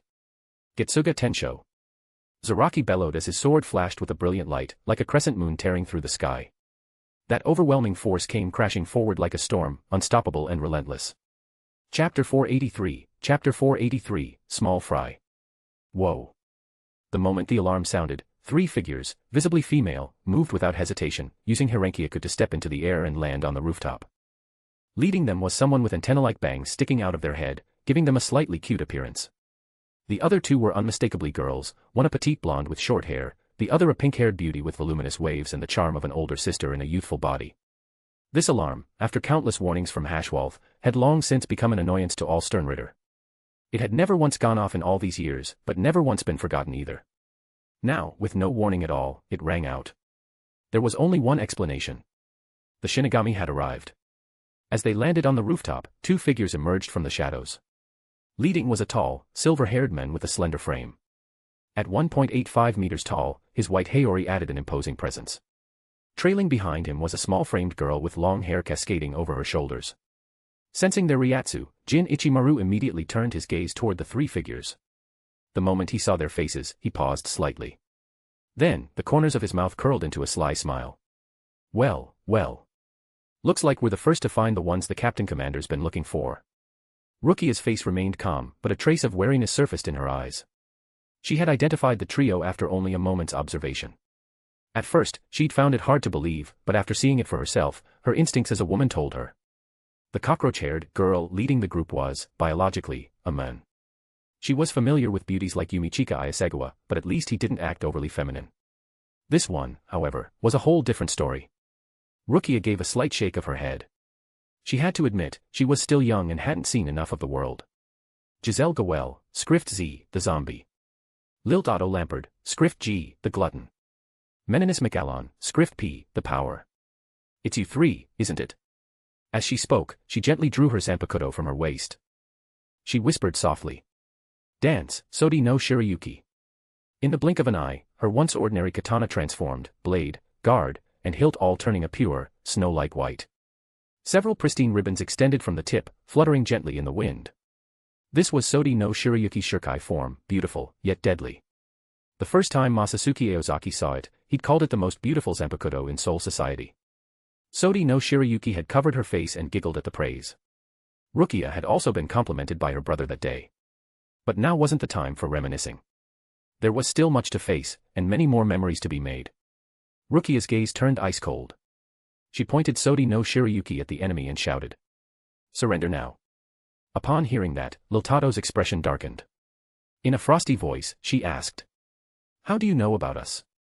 Don't tell me, you did something to Candace and Bambietta. It had been years since they were captured by the Shinigami, no one knew what kind of torment they'd endured.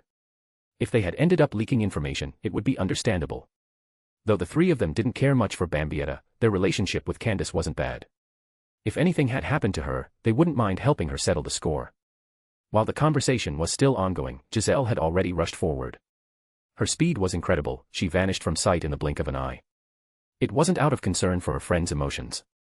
Her ability used the blood in her body as a medium to turn enemies into zombies. Which meant close-quarters combat was ideal for maximizing its effect. However, just as she leapt forward, a streak of icy light suddenly tore through the night sky, slicing down from above. Shoot to kill, Shinso. As Jin Ichimaru uttered the release command, he instantly became a piercing assassin.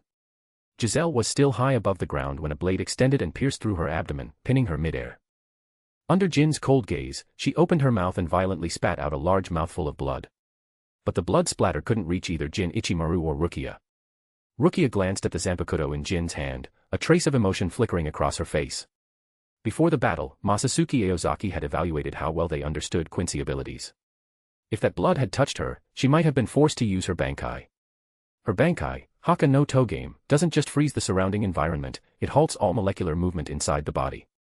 The other 2 Quincy, Lilt Otto, who can expand her mouth to devour enemies, and Meninis, whose raw strength is overwhelming, are clearly melee types. In other words, she and Jin were a perfect counter to their abilities. How is this possible? Are you kidding me? I'm that fast, and I still couldn't dodge that slash. Giselle's eyes widened in disbelief as she muttered to herself.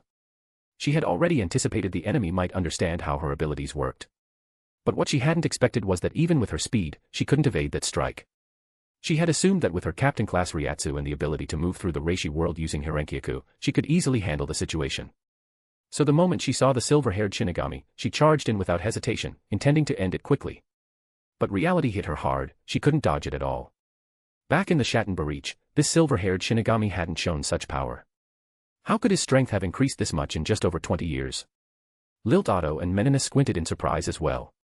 To long-lived beings like them, 20 years was nothing. But this silver-haired man's strength had far exceeded their expectations. And when they saw the white Haori with the number 9 on his back, their frowns deepened. If given the choice, they'd rather fight the previous holder of that position. The threat this man posed was nothing like the lackluster 9th Division captain described in the intel. Lieutenant Meguruma, they're not your opponents. Jin Ichimaru seemed to read their thoughts. As soon as Kensei Meguruma and Love Aikawa recovered, they returned to the Gotei 13. Those two were never the type to stay behind the scenes. Right after returning, Kensei challenged Jin Ichimaru, trying to take back the captaincy the way it was done in the 11th Division, by force. But in front of a crowd of squad members, he lost. Now, he's serving as the lieutenant of the 9th Division. If everything was going as planned, he was likely leading his squad somewhere else, cleaning up the small fry. While Kensei Meguruma might not be a top-tier fighter, his efficiency at clearing out minor enemies was unmatched. Chapter 484, I'm a law-abiding citizen. In front of Silburn's gates, Basby unleashed wave after wave of roaring flames, locked in a fierce battle with a white-haired kid whose Zanpakutō exuded a chilling aura. Facing this boy, a surge of unspoken regret rose in Basby's chest. He couldn't help cursing himself. Why did he have to run his mouth? That boy was Toshiro Hitsugaya. At first, Basby had the upper hand, confidently suppressing his opponent with the overwhelming nature of his flames. Riding high on that momentum, he arrogantly threw around taunts like brat, flaunting his dominance. He'd even considered sounding the Shinigami out, to see if they'd team up and take down Yawatch together. But the moment he opened his mouth, that brat completely lost it. Hitsugaya erupted with a surge of Ryatsu and activated his Bankai on the spot.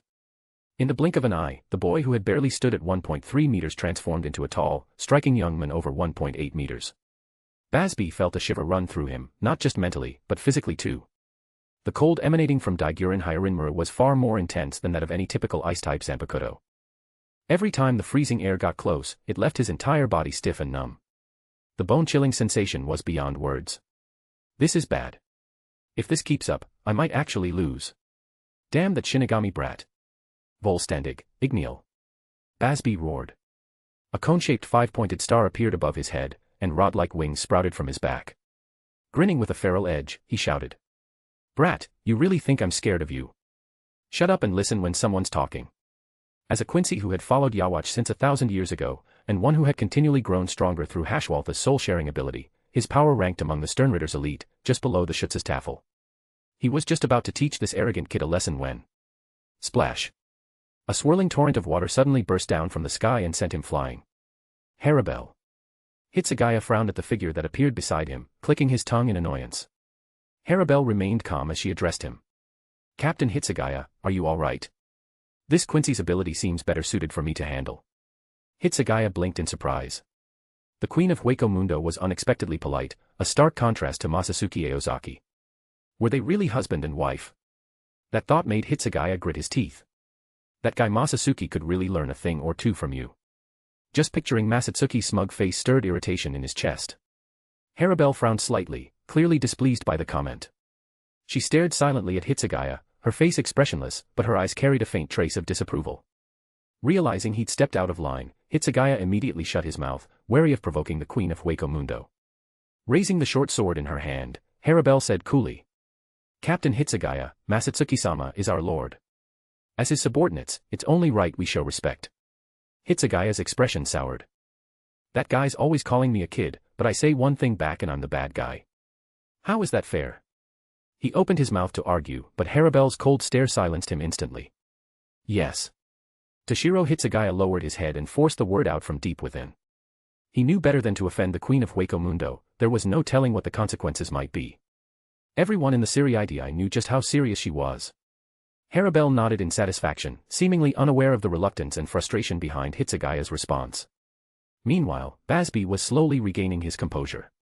When Harabel had appeared just moments ago, an overwhelming fear surged through him. It felt like he was a helpless, pathetic lamb facing down a ferocious prehistoric beast. The sheer pressure had left him breathless, his body trembling uncontrollably. But the moment he clearly saw who it was, he let out a sigh of relief. The Wandenreich had long since studied Arrancar in detail, and generally speaking, their power wasn't considered impressive. But strong or not, it didn't matter. In the face of his invincible Ignial, what could a few waves of water or scattered snowflakes possibly do? Spreading his arms, he flashed a confident grin. The man and woman standing before him, they were already dead. His high-temperature flames could incinerate even a Vasto Lord-class Aaronkar. One direct hit, and it was over. And the funniest part? That woman still hadn't even activated her resurrection. At his speed, she wouldn't even get the chance. She was already doomed. He had tried to approach them as a friend, only to be pushed away. Fine then. No more pretending. He was a Quincy, and it was time to show them just how terrifying he could be. Wearing a smug smile, he extended one hand, pointing his fingers straight at Harabel. But the very next instant, his smile froze. At first, he was just stunned, then the realization hit him like a truck. He'd been cut. What made it even more terrifying was that his opponent had been dozens of meters away just a second ago, yet now, she was right behind him. He hadn't taken his eyes off her for even a moment. But somehow, her figure had vanished, and then came the searing pain in his chest. What kind of speed was that? He couldn't even follow her movements. Not even a blur. Had her strength already far surpassed his? With disbelief and fear flooding his heart, he turned his head, only to see the woman calmly sheathing her blade behind him. A short distance away, Toshiro Hitsugaya stared in shock, eyes wide at what he'd just witnessed. Harabel stood silently in front of Basby, her right hand raised, pointing straight at the mohawked Quincy. At her fingertip, swirling blue Ryatsu twisted into a condensed sphere of energy that warped the very air around it. Gran Rei Siro. She glanced at Basby, who was still frozen in place, and gave a faint nod of acknowledgement. Though we're enemies, the fact that you stood your ground against this move, that courage is worthy of respect. That line nearly made Basby explode with rage. Courage? Are you serious? It was because his injuries were so severe that he couldn't dodge, couldn't she tell? He screamed internally, watching helplessly as the energy sphere grew more and more solid. Finally, he couldn't hold it in anymore and shouted. Wait, I have something to say, miss. Really, I'm actually a good guy. Chapter 485, Chapter 485, Captain vs. Captain, King vs. King. Silburn, a city suspended in the sky, upheld by countless massive silver pillars, radiated an aura of both science fiction and mystery. At the topmost level, inside the throne room, Yawatch sat on the throne, clad in a flowing black robe. His expression was stern and detached, his gaze as deep and unfathomable as an abyss. Hashwalth stood at his side, dutifully reporting the current state of the battle. Your Majesty, the situation isn't in our favor. Several knights have been slain. Should we? He relayed what he had learned through the Seireitei, his tone tinged with tension. On the battlefield, though the fighting was fierce, the tide had clearly turned. In fact, some female Shinigami, merely lieutenants or seated officers, were managing to take on multiple Sternritter at once. It was something they had never imagined possible. They had once believed the Wandenreika's power far surpassed that of the Seireitei, but that belief had clearly been a grave misjudgment. Just as Hashwalth was about to advise Yawatch to consider a tactical retreat, he suddenly realized the Emperor wasn't even listening, his gaze had shifted toward the distance. Clack, clack, clack.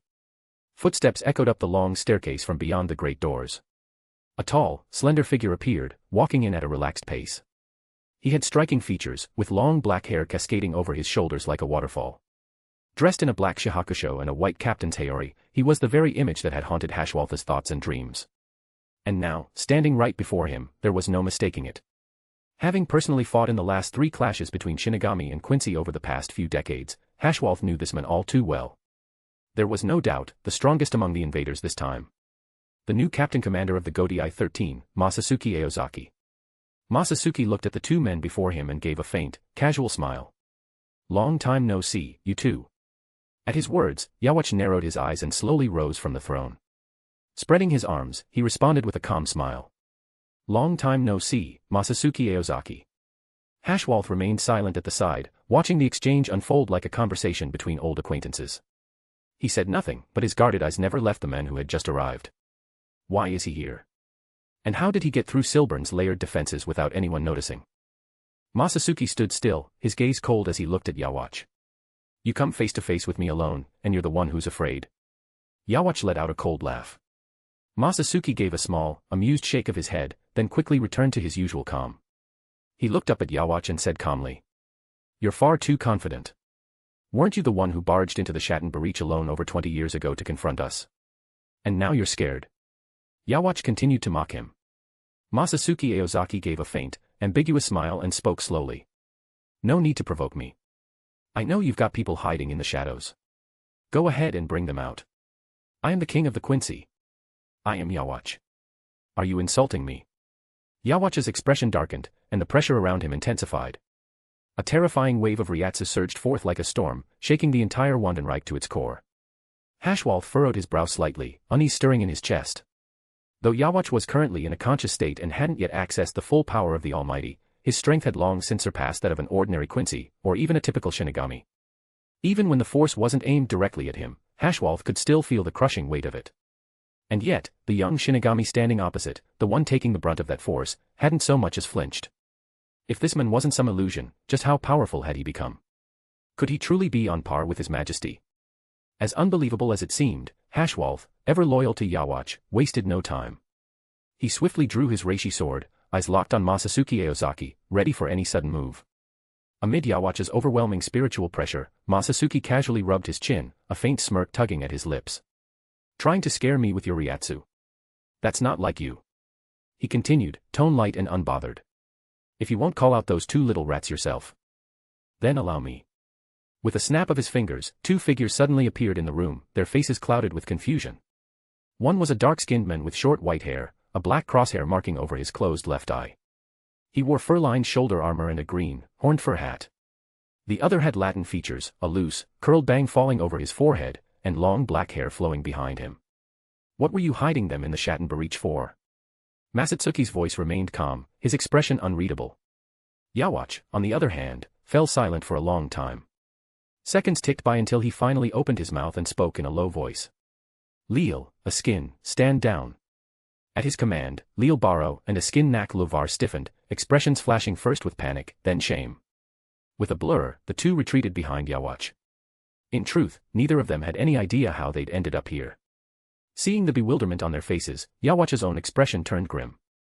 The smile he'd worn vanished. He hadn't hidden them in the Schattenbreach just to spectate. His real plan was to use himself and Haschwalth as bait, to fully draw Masatsuki Aozaki's attention in battle. Then, when Masatsuki was completely focused, they would strike from the shadows, using their near-rule level abilities to annihilate him. But this young Shinigami, who had inherited Yamamoto's mantle, was nothing like the hot-blooded old man. This one was unpredictable. Still, perhaps that wasn't such a bad thing. A true head-on clash. Crushing the enemy's strongest in a fair, frontal battle that would plunge Seireitei into utter despair. You really do lack the dignity of a king. Masatsuki ran a hand through his hair and snapped his fingers again. One after another, figures stepped out from behind him. But I suppose I'm no better. Let's begin the real fight. Captain versus captain. King versus king. No one had moved, yet in the blink of an eye, even Yawatch felt the shift. In an instant, all of them had been transported from the throne room overlooking the battlefield, to the battlefield itself, in reverse London. Chapter 486, Chapter 486, Gillial. As soon as Masatsuki Aozaki finished speaking, Yawatch flashed forward like a phantom, instantly appearing before the young Shinigami.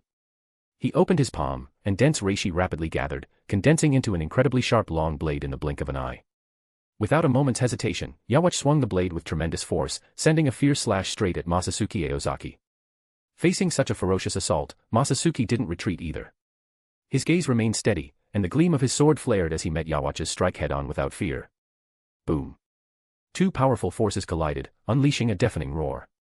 A terrifying storm of Ryatsu erupted, tearing through the clouds and sweeping across the sky. In an instant, the entire Wandenreich felt the overwhelming surge of spiritual pressure. Realizing that Masatsuki had made his move, nearly all the Shinigami and Arankars grew excited. Captain Commander, His Majesty the Emperor, is here.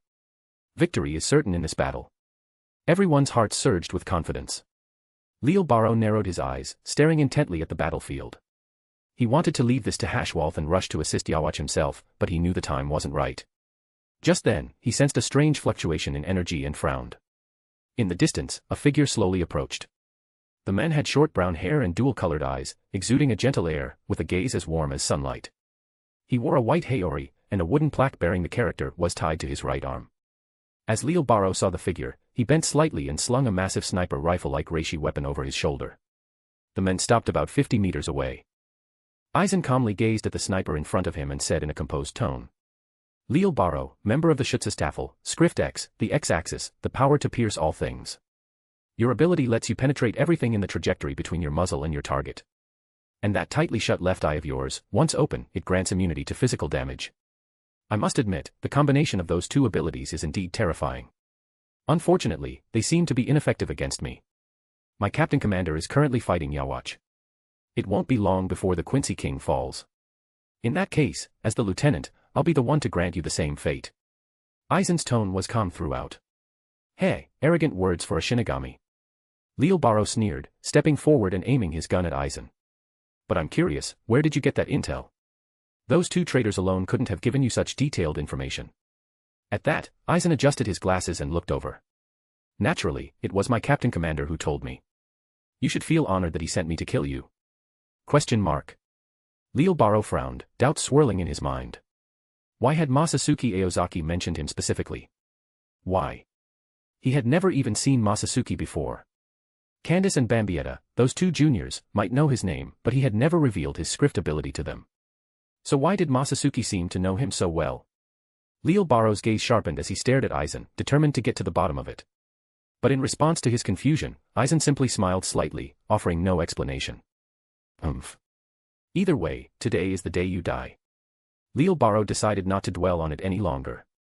He believed that once he eliminated the enemy before him, everything would become clear. He raised his gun again, preparing to attack Aizen. But before he could act, Aizen had already moved.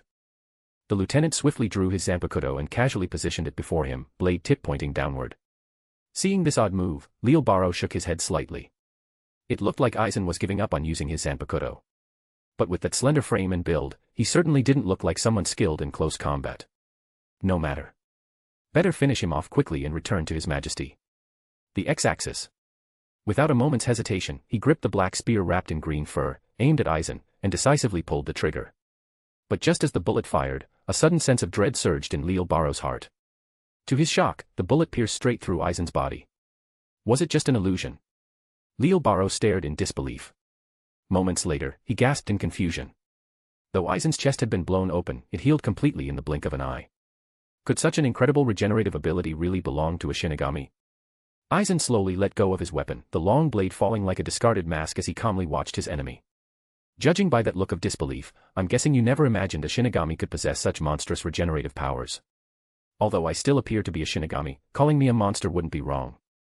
In fact, not only can I survive wounds like yours, even dying by my own will would be nearly impossible. With that, he casually removed his glasses and tossed them aside. Leelbaro's eyes widened in shock as he stared at Aizen, a mix of fear and confusion gripping him. Why would someone who looked like an ordinary Shinigami possess such overwhelming power and regeneration? But Aizen didn't give him time to think. He swung his blade with the ferocity of a wild beast and lunged straight at Leelbaro. That sword, hadn't it vanished? To his astonishment, Leelbaro saw that Aizen's sword had reappeared, sharper and more lethal than before. Caught off guard, Leelbaro hurriedly raised his rifle to block the incoming strike. But the X-axis bullets were completely useless against Aizen Sasuke's strange body. When the bullet struck him, it sank as if into a mire. There was no trace of damage, no sign of his body breaking apart like before. Aizen sneered and pressed forward, slashing again and again. Sensing danger, Leelbaro immediately used Hirenkyaku to put distance between them. At the same time, he began to gather energy, preparing to activate Volstandig. Suddenly, a chilling presence swept over him from behind, as if a blade had pierced through his back. His scalp tingled with dread. What the hell is this guy? No, I can't afford to wait any longer. In an instant, Leelbaro opened his left eye, and a towering pillar of Ryatsu burst from the ground. It shot up into the sky, piercing the clouds, and at the top, the Quincy five-pointed star unfolded. Within the beam of light, his form transformed drastically. His head was completely concealed by a raised collar, his face marked with vertical yellow stripes. A massive halo floated above his head. His body was wrapped in a cocoon-like shell, and his arms were replaced by 8 hollowed white wings stretching from his back. Volstandig, Gilliel. Chapter 487, Chapter 487, Captain vs. Captain. As heavy footsteps, sharp gusts, and hearty laughter echoed from the distance, a surging black tide burst onto the horizon, roaring down the wide avenue like a flood. This elite force of more than a dozen warriors stormed into the square, a place where only the strong could stand, and then pressed straight toward the outskirts of Silburn. They slowed as they reached the battlefield where the Quincy's had once fought and fled. The sight caught Hashwaltha's eye. Those familiar figures stirred a faint sense of nostalgia within him. Such a powerful force, such unstoppable momentum, he had experienced it before. And yet now, to see it unfold on the soil of the Wandenreich, the irony was almost cruel. What's going on? Shouldn't it be king against king, captain against captain? Hashwalth quickly calmed himself. Though the sudden appearance of the fallen caught him off guard, there was no need for panic, as long as they could wipe out the invaders in one stroke. They are fearsome warriors too. Masatsuki Aozaki never said anything about one-on-one duels. A skin remained composed, busily calculating variables in his mind. Doubt crept into Hashwalth's heart.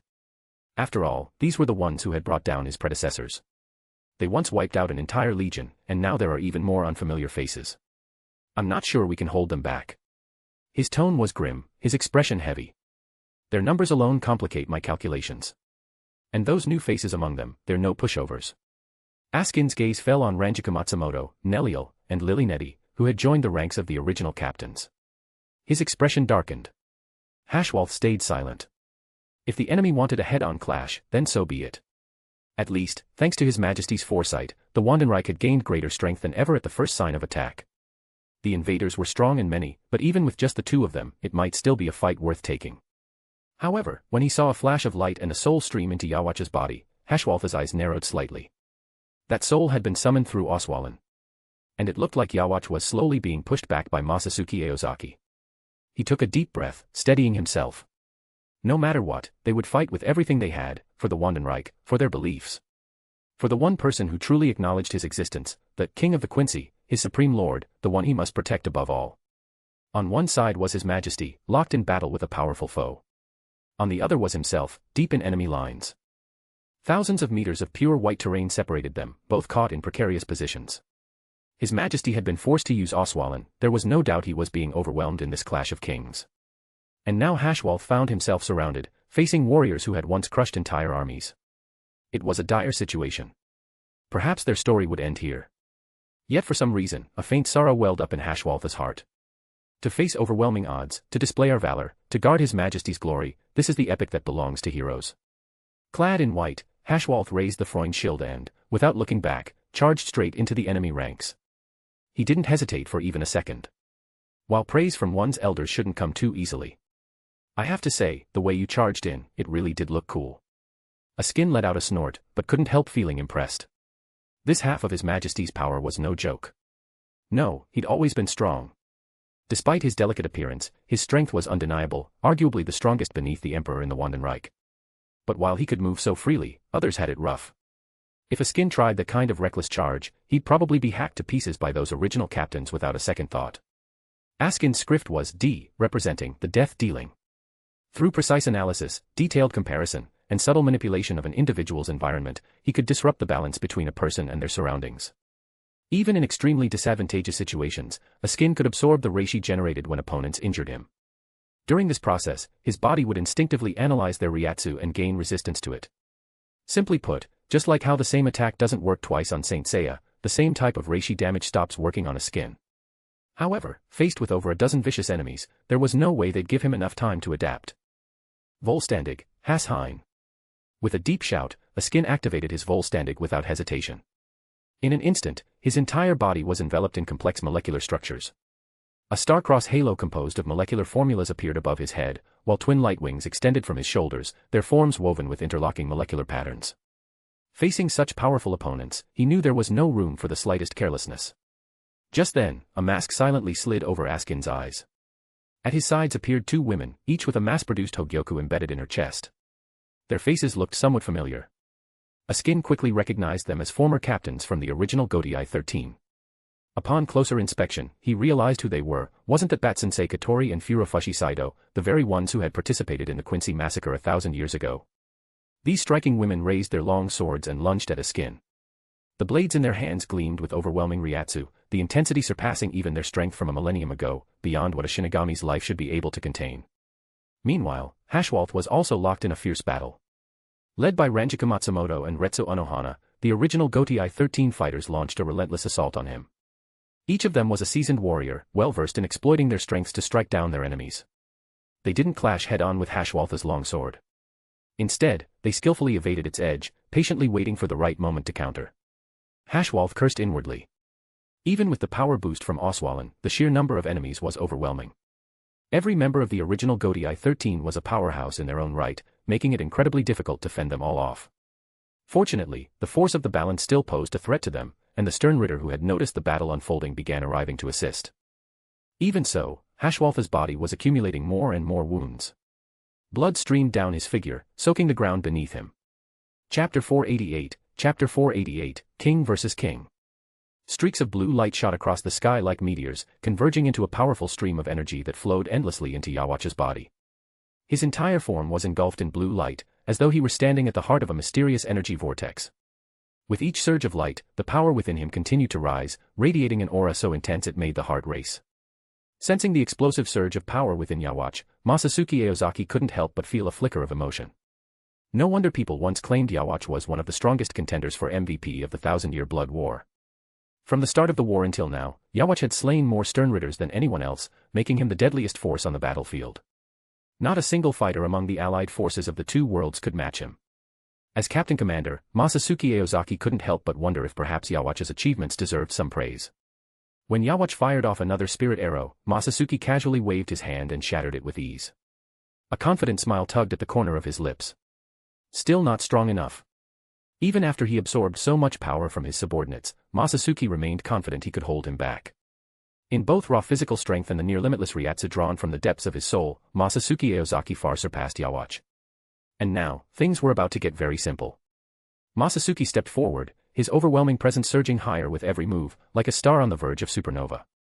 With fist and blade, he would show Yhwach the edge of life and death, and open his eyes to reality. At that moment, Yhwach suddenly sensed an enormous spike in ryatsu. He focused his gaze, and sure enough, it was Masatsuki Aozaki. The aura radiating from him was staggering, as if he had already broken through his own limits. Yhwach's heart skipped a beat. How had this man become so powerful? Could he also possess the ability to absorb others' power? No, impossible. He must have been hiding his true strength all along. Yhwach found himself lost in thought. Just what was Masatsuki Aozaki's deal? But before he could make sense of it, a sudden chill ran down his spine. He instinctively turned around, only to see Hashwalth collapsed on the ground, his fate uncertain. Yhwach's face darkened instantly. Though he wasn't exactly surprised that Hashwalth had fallen so quickly, it still unsettled him. After all, his opponents were a dozen or so madmen. Even he would find it troublesome without activating his third eye. Without hesitation, Yhwach triggered Oswalin, draining Hashwalth's life and power. As Hashwalth's soul was absorbed, Yhwach's strength surged once more. Yet despite this dramatic increase, unease crept into Yhwach's heart. He began to consider reclaiming the Almighty. According to prophecy, he required 90 years to reclaim his consciousness and 9 more to reclaim his power. But just as he had awakened earlier than foretold, perhaps he could also reclaim the Almighty ahead of schedule. However, doing so prematurely would cause his power to spiral out of control. Oswalin would begin absorbing the lives and strength of every Quincy without restraint. What alarmed him even more was the discovery that 3 members of the Sternritter were exhibiting the same condition seen years ago when external Quincies were absorbed, only fragments of their souls returned, while their power and essence yielded little. It now seemed that the failed Oswalin back then had been caused by those Shinigami. A sharp sense of crisis flooded Yhwach's mind. As time passed, the pool of viable targets for Oswalin might only shrink further. These thoughts weighed heavily on him, and his expression grew even more grave. At a time like this, you dare lose focus. Just as Yhwach sank into contemplation, Masatsuki Aozaki appeared before him in a flash. He raised his katana high, and a wave of intense danger surged in Yhwach's chest. Swish. Blood suddenly burst from Yhwach's body. In the instant Masatsuki struck, Yhwach instinctively raised his Quincy crossblade to block. But the weapon that had once been indestructible crumbled like brittle tofu. Masatsuki's blade sliced clean through it without resistance. Had Yhwach not leaned back at the last second, that strike might have cleaved him in two. Masatsuki's mouth curled into a faint smirk as his blade twisted and reversed direction for another cut. Yhwach let out a cold snort. The moment their blades clashed, he had already grasped the nature of Masatsuki's weapon. It was similar to Lil Baro's X-axis, a blade that ignored any obstacle and could sever anything. To counter such a power, he only needed to avoid getting hit, just like he had done with Yamamoto. The blade was no longer than a standard tachi, with limited reach. In that case, keeping distance was enough. Never forget, a Quincy's true strength lies in their bow. Crimson markings spread across Yhwach's body. Blood artery activated. Reishi surged through his veins, amplifying his physical strength in an instant. In the blink of an eye, he retreated thousands of meters away from Masatsuki. He pressed a hand to his chest, and a deep blue light flashed as his wound healed instantly. Self-power restoration, flesh. At the same time, the Quincy crossblade in his hand transformed once more, turning into a massive longbow. Sclaverai. Heilig file. Yawatch gave a low shout as countless reishi gathered from all directions, forming a massive orb of light at the tip of his spear. With a sweeping motion, a colossal beam, over 10 meters in diameter, shot toward Masatsuki Aozaki like a falling meteor. Faced with such a terrifying attack, Masatsuki Aozaki didn't retreat in the slightest. He gripped the hilt of his katana with one hand and swung it forward with force. A black crescent-shaped wave of sword energy howled out, crashing directly into Yawatch's beam. Boom. The impact was thunderous, shaking the very air. Violent waves of energy rippled outward in every direction. Buildings around them crumbled, and deep cracks tore across the ground. Yawatch frowned slightly. He hadn't expected Masatsuki Aozaki to block his attack. Still, he wasn't discouraged. His gaze grew even colder. The longbow in his hand suddenly expanded in size, and he drew the string again. Sankt Bogen. Several more massive beams of light shot forth, their power far greater than before. Masatsuki Aozaki remained calm, swinging his blade once more. Boom. Another fierce collision followed, this time with even more intense energy ripples. The shockwave sent Yawatch flying backward. He steadied himself midair, a flicker of surprise flashing in his eyes. Masatsuki Aozaki's strength was far beyond what he'd anticipated. This still wasn't enough to draw out his true power. Chapter 489, Chapter 489, The God at the End of the Road. An existence of equal rank to myself. Yawatch murmured as he turned slightly, gripping a nearly man-length reishi arrow. His gaze was solemn, fixed ahead. Perhaps even closer to father than I am now. As the dust was swept away by the howling wind, Yawatch clearly saw the captain commander of the Shinigami walking toward him. It was as if he held the entire world in his hands. The blood-soaked air swirled around his white haori, and beneath his black hair, his cold eyes locked onto Yawatch. You've wielded your power well. It seems I'm not alone after all, and not as weak as I believed. Yawatch gave a nod of approval, a flicker of satisfaction in his eyes. This power clearly surpassed what mortals could control, even with the aid of the Hogyoku, imbued with fragments of the Soul King's might. An existence on equal footing with him, what else could that be but the child of a god? This young Shinigami was likely his brother. At one time, he believed that brother was the so-called other self, known as Hashwolf. They shared the same ability, the power to divide souls. But compared to himself and Masatsuki Aozaki, Hashwolf was far too weak, no different from an ordinary human. Now, this young Shinigami had demonstrated incredible strength and potential, stirring Yawatch's interest and anticipation. Perhaps he truly was his brother, the one worthy of being seen as an equal, one who could stand beyond the realm of the mundane. But if he really was his brother, would he not also seek to replace that lofty, yet disgracefully shackled existence? To be a supreme deity, yet bound and enslaved by lowly mortals, what greater humiliation could there be? Not alone. Don't tell me you're after some kind of companion too. You don't strike me as the sentimental type. Masatsuki Aozaki stood with his sword in hand, a trace of mockery in his eyes. Gradually, his indifference gave way to a blazing intensity, as if boiling blood surged through his veins. Still not planning to open those eyes. You know full well, in your current state, you're no match for me. Keep this up, and you'll die for sure. Masatsuki Aozaki shouted. And perhaps it was just his imagination, but Yawatch could detect a sense of urgency in his voice. Incomprehensible. I don't know where your confidence comes from. But if I open these eyes, I'll step into the domain of the gods. Are you truly unafraid? Yawatch hesitated. His heart wavered. The lives of the Quincy meant nothing to him. They were merely tools, disposable pawns under the will of their king. Never companions. Just expendable fodder. Yet each time he tried to open those eyes, a nameless fear surged from deep within. It made him hesitate, too afraid to take that final step. And Masatsuki Aozaki's attitude was simply too strange. It was as if he wanted him to open them. But who in their right mind would wish for their enemy to grow stronger? Fine. When you're close to death, you'll do what needs to be done. Clang. A sharp sound split the air as a pure white blade slowly swept through the sky. Masatsuki Aozaki's presence shifted, his once calm Ryatsu now sharpening, growing fiercer by the second. Death is your destined fate. As the sword sliced forward, killing intent and madness erupted like molten lava, swelling from subtle traces into a force so overwhelming it made the air tremble. Before Masatsuki Aozaki had even approached, Yawatch instinctively retreated several steps. Only after regaining awareness did he realize he had backed away without thinking, compelled by sheer pressure alone. There was no fear or rage in him. What dawned on him instead was the truth: Masatsuki Aozaki had never intended to kill him before. That entire fierce clash had been a ruse, a storm's prelude. He hadn't cared about life or death, it had all been built up. All that killing intent had been buried deep in his heart, like a sword sheathed within a box, accumulating and compressing until it peaked, then burst forth like a blade unsheathed.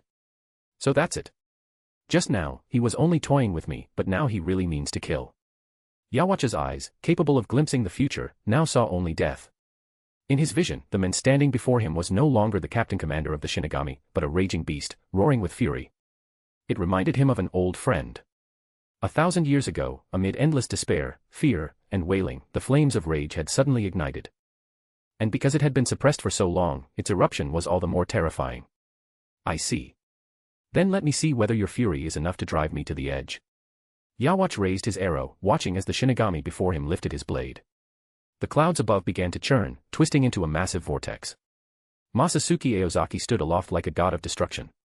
His black and white robes billowed with mirrored ryatsu, and his waist-length hair danced in the wind, veiling his face.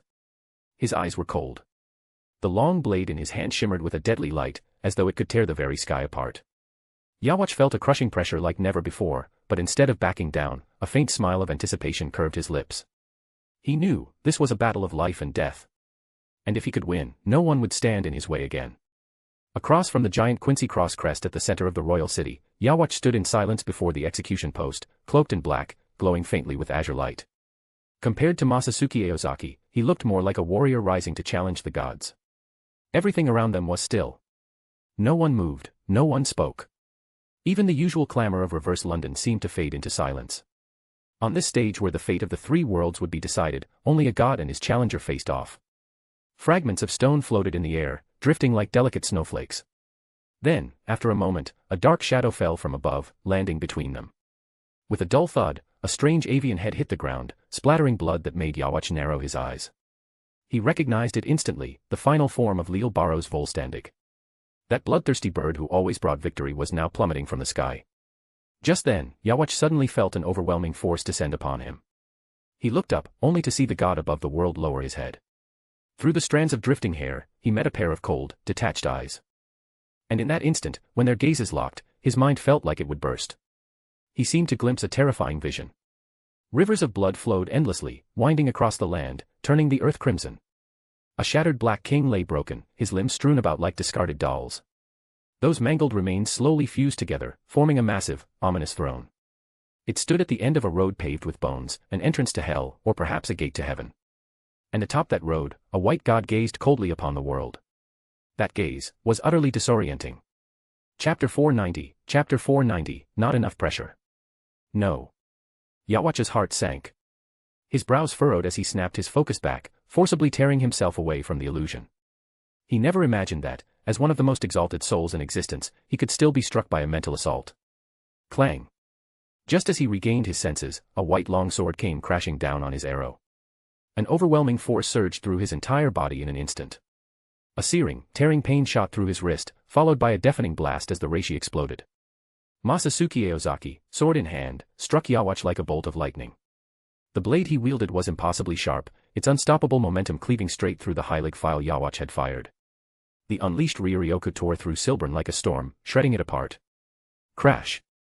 Yawachi's legs dragged deep trenches into the ground, skidding for hundreds of meters before he finally came to a halt. He quickly formed another arrow with both hands and fired it upward. Clang! Blue streaks of light collided with the white sword's arc, the clashing of metal echoing sharply as the two were forced apart. Masatsuki Aozaki used the recoil to leap back and landed steadily in midair.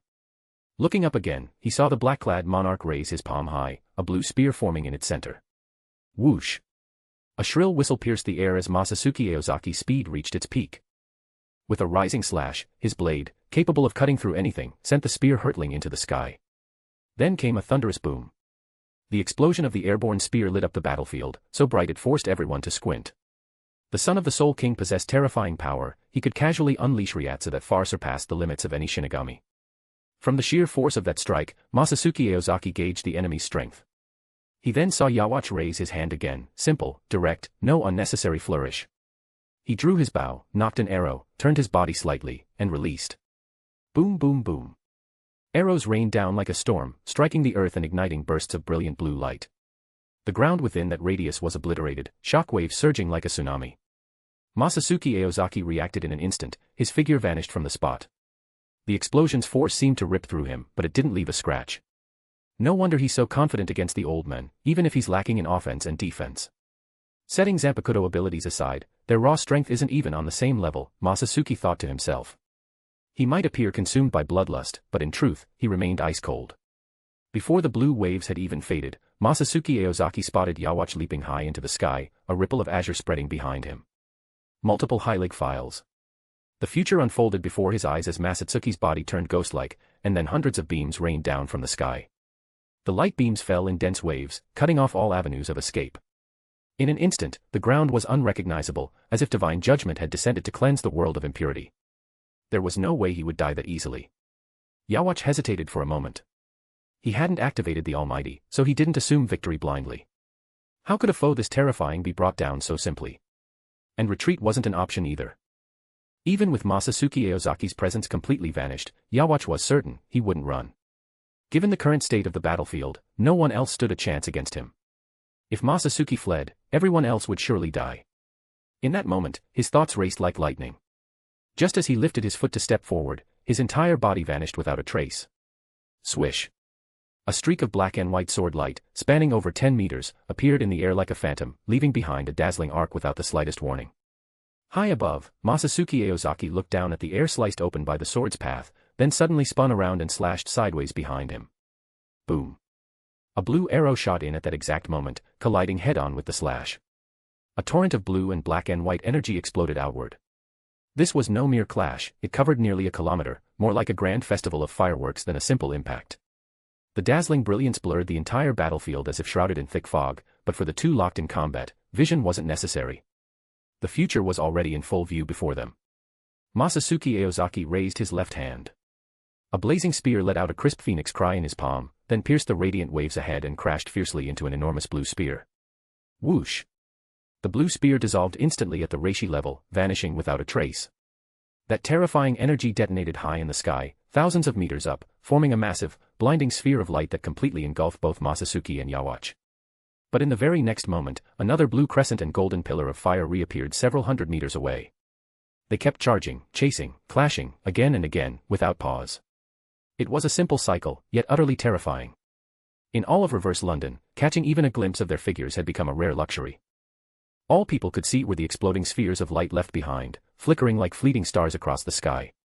These lights spread outward, only to quickly converge back at the heart of the battlefield. Boom. Round after round of Ryoryoku blasts collided. The residual light from each burst of Ryatsu hung in the air. But Yawatch's figure had already vanished, only a flying sword pressure slash streaked through the air, stained faintly with blood, a clear sign of the last strike's result. Masatsuki Aozaki frowned, irritation flashing in his eyes. Even with his eyes still closed, Yawatch's power had already surpassed the realm of what could be considered a normal living being in this world. This won't work. The pressure still isn't enough, Masatsuki muttered. He didn't need to think it through, his instincts told him the strategy had to change. Yawatch needed more pressure. But Yawatch was like a slippery eel, constantly darting around, showing no urgency to settle the fight. On the surface, it seemed he was using Oswalin to recover energy mid-battle, dragging things out until Masatsuki ran dry. But even Masatsuki didn't know where his limits truly lay. If this kept up, the fight could drag on endlessly.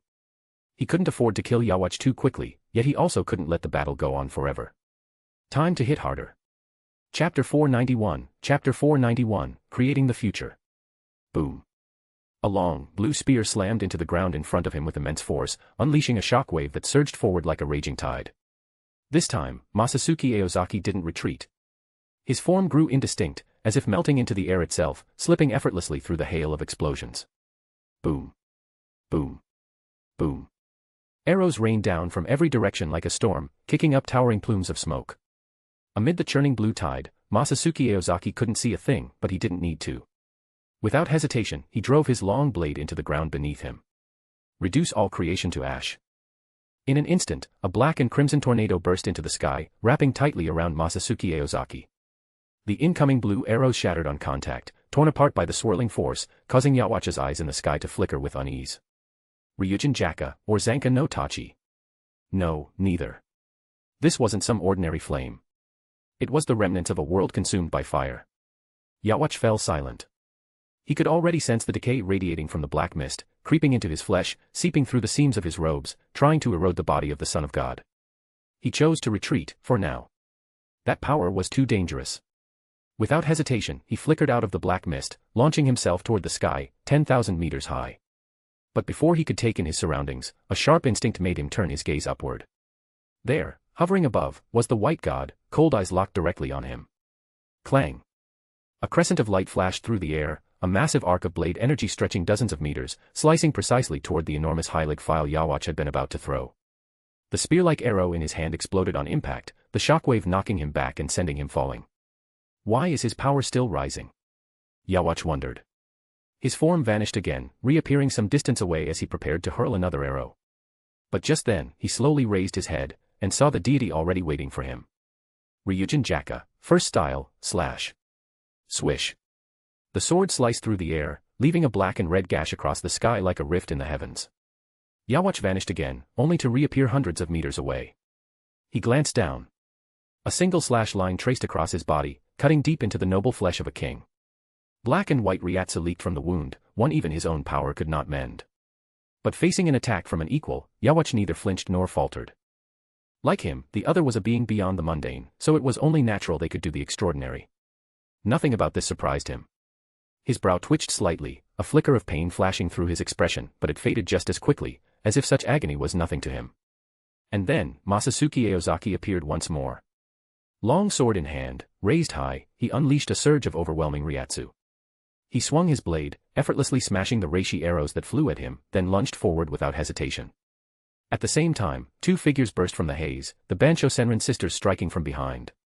This time, Yawatch didn't try to dodge. He knew there was nowhere left to run. Qual Christ. He raised his left hand and quickly conjured several arrow-shaped streams of reishi, trying to pin down the three of them.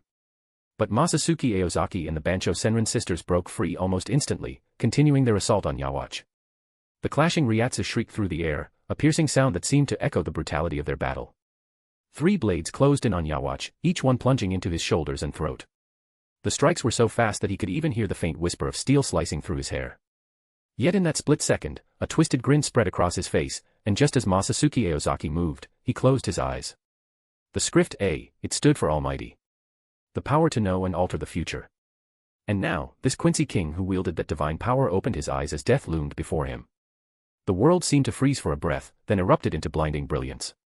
As the power of the gods returned to the world, pillars of overwhelming Ryatsu shot skyward. Hundreds, thousands, of blue lights streaked across the sky like meteors, merging one after another into Yawatch's body. Seeing the three spinning pupils in Yawatch's eyes, Masatsuki Aozaki couldn't help but feel a trace of emotion. So in the end, this guy sacrificed the entire Wandenreich just for this moment. As the surging power swelled within him, Yawatch slowly stood, his posture lofty, as if he meant to look down on the three before him. The Bansho Senran sisters exchanged a glance with Masatsuki Aozaki. With a faint nod, they vanished like a breeze. Those two women sure ran off fast. Yawatch understood, they had sensed this divine power and, inevitably, were overcome by fear and fled. Cowardly, perhaps, but understandable. They're your Zanpakutō spirits, aren't they? I didn't think they'd be so cowardly, abandoning their master to save themselves. What nonsense are you talking about? I just don't need their help anymore. Killing you only takes me. Masatsuki Aozaki answered calmly, then gripped his long blade and slashed hard behind him. Yawatch reappeared, lifting the Quincy crossblade high. The thin blade shimmered with force, kicking up a storm that sent his black hair flying, while sparks burst from Masatsuki Aozaki's black katana. As expected, the Quincy crossblade was cut in two once more. But blood spilled from Masatsuki Aozaki's chest. The ground let out a deep groan, cracking under his feet. His Shihakushō and Haori tore apart, flesh and bone within clearly torn. Yet as he rolled his shoulders, the wounds closed and healed on their own. Looking at Yawatch again, his body, which should have been split by the blade, remained completely untouched, as if nothing had ever harmed him. This is the Almighty, the power to change the future. He casually swung his sword, aiming this time at Masatsuki Aozaki's neck. It's over, Masatsuki Aozaki. This future belongs to me. But the raised blade hesitated. Pain, intense and sudden, coursed through the Quincy's body, as if he'd been cleaved in half. No, he really had been. His body was splitting into two. How? How could this be? He hadn't seen this future. Masatsuki Aozaki, as if reading his thoughts, spoke calmly. I just created this future. Not bad, right? His black hair danced in the air as he gave his sword a light flick. You've got to be kidding me. Yawacha's eyes widened in disbelief, but the godlike power he so trusted gave him no response. No matter how he looked at it, what lay ahead was only death. Chapter 492. Chapter 492. The first thing to do when home is shut the door. Yawacha was finally dead. That meant the long, brutal war between the Wandenreich and Seireitei had come to an end. But this was only the beginning. Countless complications still lay ahead. For now, though, none of that concerned Masatsuki Aozaki. He had more important things to take care of. He gave Aizen a few brief instructions, handing over full responsibility for the post-war cleanup. Then, lifting Yawacha's mangled remains onto his shoulder, he took a step forward. In that instant, the ruins vanished without a trace. The chaotic swirl of Ryatsu faded from his senses, replaced by a tranquil scene. A vast palace unfolded before him, its interior seemingly endless, shrouded in a soft white mist. A gentle breeze drifted in through the windows, carrying a melody so soothing it felt like it could calm the soul. It sounded like the music of ancient instruments, or the chorus of a million souls in harmony. They were praising, chanting, filling the air with an illusion of serenity. Though decades had passed, the Soul King's inner palace still retained that familiar atmosphere. Masatsuki Aozaki slowly swept his gaze around. Nothing seemed to have changed. No new furnishings. No signs of time's passing. Only the wind whispered at his ears, peaceful and soft, like coming home. There was no divine majesty here. Only warmth, and an ordinary-looking middle-aged man. Yahweh, I've collected all the pieces of Yawacha. Hurry up and give me my reward. Masatsuki Aozaki sat casually on the stone steps, looking off into the distance. Not far away, a broken corpse lay sprawled on the ground. The once majestic white robes and black cloak were gone. Yawacha lay there silently, eyes fixed on the ceiling, face still frozen in the terror of death. Blood and organs were clearly visible. His body looked no different from any ordinary human's. He wasn't breathing. Masatsuki Aozaki's blade had ended him. But Masatsuki remained where he was, quietly watching, unmoving. To ensure there were no unexpected changes, he had used the power of stillness to lock the corpse at the precise moment of death. Raising his hand, Masatsuki Aozaki spoke, not with triumph, but with calm composure. Your Majesty, stop pretending to be dead. Don't tell me this guy is really the so-called Son of God. The middle-aged man shook his head. Slowly, he lifted his gaze. The unreadable stillness in his expression faded, replaced by his usual gentle smile. He was indeed born into the world according to my will, but he was never my son. It's time for him to fulfill his true purpose. Yahweh was blunt. Though Yawacha had claimed to be the Soul King's son, Yahweh had never had a child of blood. They had all come into being because the world required it. In that sense, they were more like brothers. Soul fragmentation, that was how Yawacha had become the progenitor of the Quincy. But in truth, the world's first Quincy was the plain, unremarkable Soul King standing before him. Even the origins of Shinigami, Fullbringers, and all other spiritual abilities, everything began with him. He was the world's first being of power. Yet that identity brought him no pride. Yahweh looked at Masatsuki Aozaki with a faint smile tugging at the corner of his lips. Just leave it to Ichibai later. He knows what to do, he said softly. At that moment, for the first time, Masatsuki saw a flicker of guilt on Yahweh's face. He didn't know who that guilt was for, but the moment Yahweh saw Yawacha's body, something had changed in his expression. Maybe, that guilt was for his brother. Yahweh sighed. He looked like he wanted to speak, but in the end, said nothing. He simply stared at Yawacha, his eyes filled with a complicated emotion. That brother had been too weak when he was born, his soul deteriorating from the very start, crushed beneath a constant fear rooted deep within. It was that fear of death that drove him to war, trying to return the world to a state without life or death, just to escape his terror. But no matter the intent, it couldn't absolve him of the sins he committed. And that, too, was the result of Yahweh's own indulgence. As that thought passed, the Soul King lowered his gaze. There was no question, even if it had been for the world's salvation, he was guilty. Ichibai is already on his way. From now on, I leave everything here to you. The middle-aged man took a deep breath and spoke each word with solemn weight. You are the Soul King. The guilt in Yahweh's expression faded into calm acceptance. He raised his hand and beckoned to Masatsuki Aozaki. You are the only God in this world. Everything here bends to your will. So, Masatsuki Aozaki, become the Soul King. You can keep the body. But as for being the Soul King, no thanks. I'd rather stay me. Masatsuki Aozaki lifted his chin defiantly and laughed. I've heard enough crap. The world's still waiting for me to save it. Let's get this over with. Ruder and more direct than how he treated women, Yahweh could only shake his head helplessly. Spreading his arms, his shattered body began to glow with a soft blue light, scattering like meteors into the void. And just like that, the supreme god, the king of all souls, vanished from the world forever. You damn bastard, you roped me into this and ran off first. Masatsuki Aozaki's voice held a note of complaint, but before he could think too deeply about it, the door creaked open. The great monk stepped in, his face tinged with sorrow. He locked eyes with Masatsuki Aozaki, and with a silent nod of permission, dragged away the broken remains of the fallen Black King. So in the end, I really did win the final prize. Masatsuki Aozaki felt an unexpected sense of relief. He stood there in the stillness of the great hall, watching as the white mist slowly faded. The space around him grew brighter, as if a boundless starfield was unfolding before his eyes. The starlight shimmered. In a moment of daze, he realized he was no longer within the three worlds. But it didn't matter where he was anymore. A crystal, glowing like a star, drifted down from the heavens and came to rest in front of him.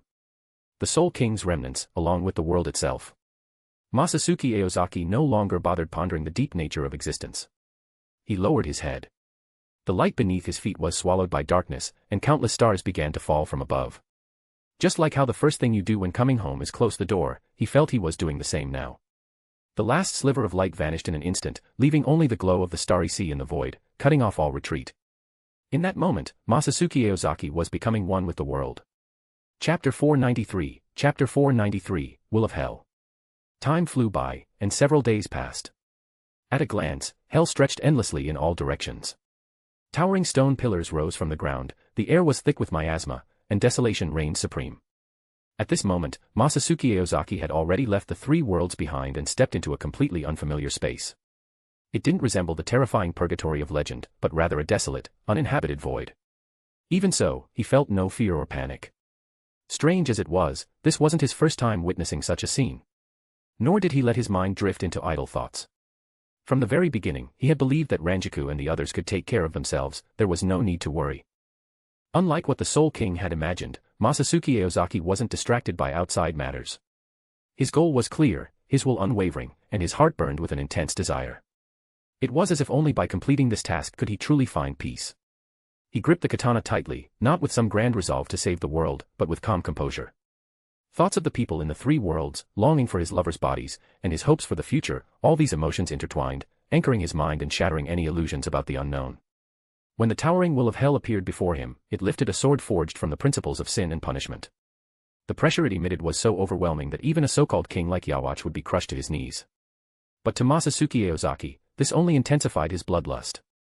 Once I finish you off, I still need to hurry back and create a true son of God. He gripped the hilt of his katana tighter, his fingers rubbing along it as a sharp light flashed in his eyes. Even in the face of a force more oppressive than the gods themselves, he didn't falter. What did catch him off guard, though, was that the will of hell could reveal a physical form. Despite being called the will of hell, similar in name to the intent of hell, their appearances were completely different. The will of hell's form was colossal, like a towering giant. Its long hair flowed with the wind, and its presence carried an eerie grace. But it wasn't made of ordinary flesh and blood. Its body was a semi-transparent purple liquid, armored in what looked like soft golden bones, radiating an air of both mystery and majesty. Its eyes shone like brilliant stars, and in its right hand it held a massive golden sword, its blade glowing with a faint golden light. The aura it released was strikingly similar to that of the Soul King, enough to shake one to the core. Before such a being, it felt almost insulting to use a crude word like monster. Masatsuki Aozaki gazed at the entity before him, emotion swirling in his chest. That body radiated both divine holiness and terrifying horror, a contradiction in form. But when he remembered what this body represented, a god equal in rank to the Soul King, and the embodiment of hell's law to punish the wicked, he suddenly realized that the contradiction made perfect sense. Finally, we meet, the rules of the world, the true embodiment of the will of hell. Masatsuki Aozaki spoke softly, his voice laced with excitement and anticipation. He slowly extended a hand, as if showcasing his gentlemanly grace, inviting this towering beauty to dance with him. Despite her fearsome appearance, that vast aura, like a sea of stars, felt oddly familiar. He couldn't help but recall an old friend, the Soul King who once split heaven and earth, Yahweh. That ordinary middle-aged man was gone now, never to return. Yahweh had lived and died for the world. So what was the purpose of this will of hell standing before him? The answer seemed within reach, and Masatsuki Aozaki felt a flicker of joy rise in his heart. He had taken countless lives. Even his strongest opponent had only been Yawatch, a god born of men. Now, facing a true deity, his heart surged with anticipation. Only this goddess embodied the true power of a realm, an overwhelming presence radiating pressure from the entire world itself. That pressure was crushing, like a mountain pressing down, suffocating and immense. Now revealed in full, the will of Hell, Hell's ultimate force incarnate, stood clearly apart from Yhwach. There was simply no comparison. Yhwach was a superhuman shaped by the world, while she was a terrifying force born of Hell itself. Masatsuki Aozaki grinned, confidence gleaming in his eyes as he locked gazes with her shining, star-like eyes, as if seeing straight through her. Your appearance tells me Hell has no other cards left. Good, then I'll use you as my whetstone in the war against the world. O most noble being, why have you chosen to stand with the three worlds, against me? The will of Hell asked in confusion. She hadn't expected Masatsuki Aozaki to so firmly side with the three worlds. The will of Hell was capable of thought and conversation. It made sense, while Hell operated by rigid law, she was a being akin to the Soul King. Of course she could speak and reason. Masatsuki Aozaki glanced around, taking in the surroundings. This was a true Azura Hell, saturated with sin, blood, and violence. Compared to Hell, I still prefer the environment of the three worlds. I see. But this is not something we can decide. Ever since the Creator unveiled that supreme power, our fates have been sealed. Then, in other words, there's nothing left to talk about. The final destination of the three worlds is Hell. That is the natural order of the world, decreed by a being like yourself, and it is my mission to see it done. The one who created this world, from the way she spoke, he truly did sound like a creator god. Masatsuki Aozaki chuckled. Even though she held a sword toward him, her flattery was oddly satisfying. Come to think of it, maybe replacing that so-called creator god wouldn't be such a bad idea. Clang. With a single swing of his blade, it was as though the entire world revealed itself upon the edge. Of course, he hadn't had nearly enough time to conquer the three worlds. But luckily, from the very beginning, Masatsuki Aozaki had possessed a world of his own.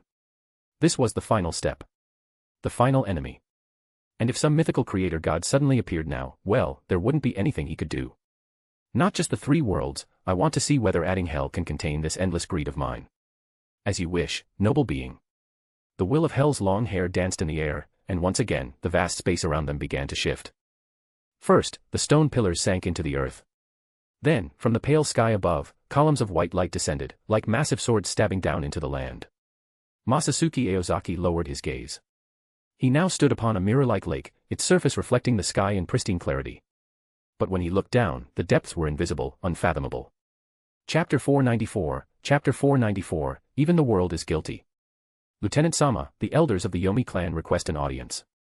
Hearing his subordinate's report, Aizen, who had been reviewing documents in the captain commander's office, suddenly paused mid-sentence.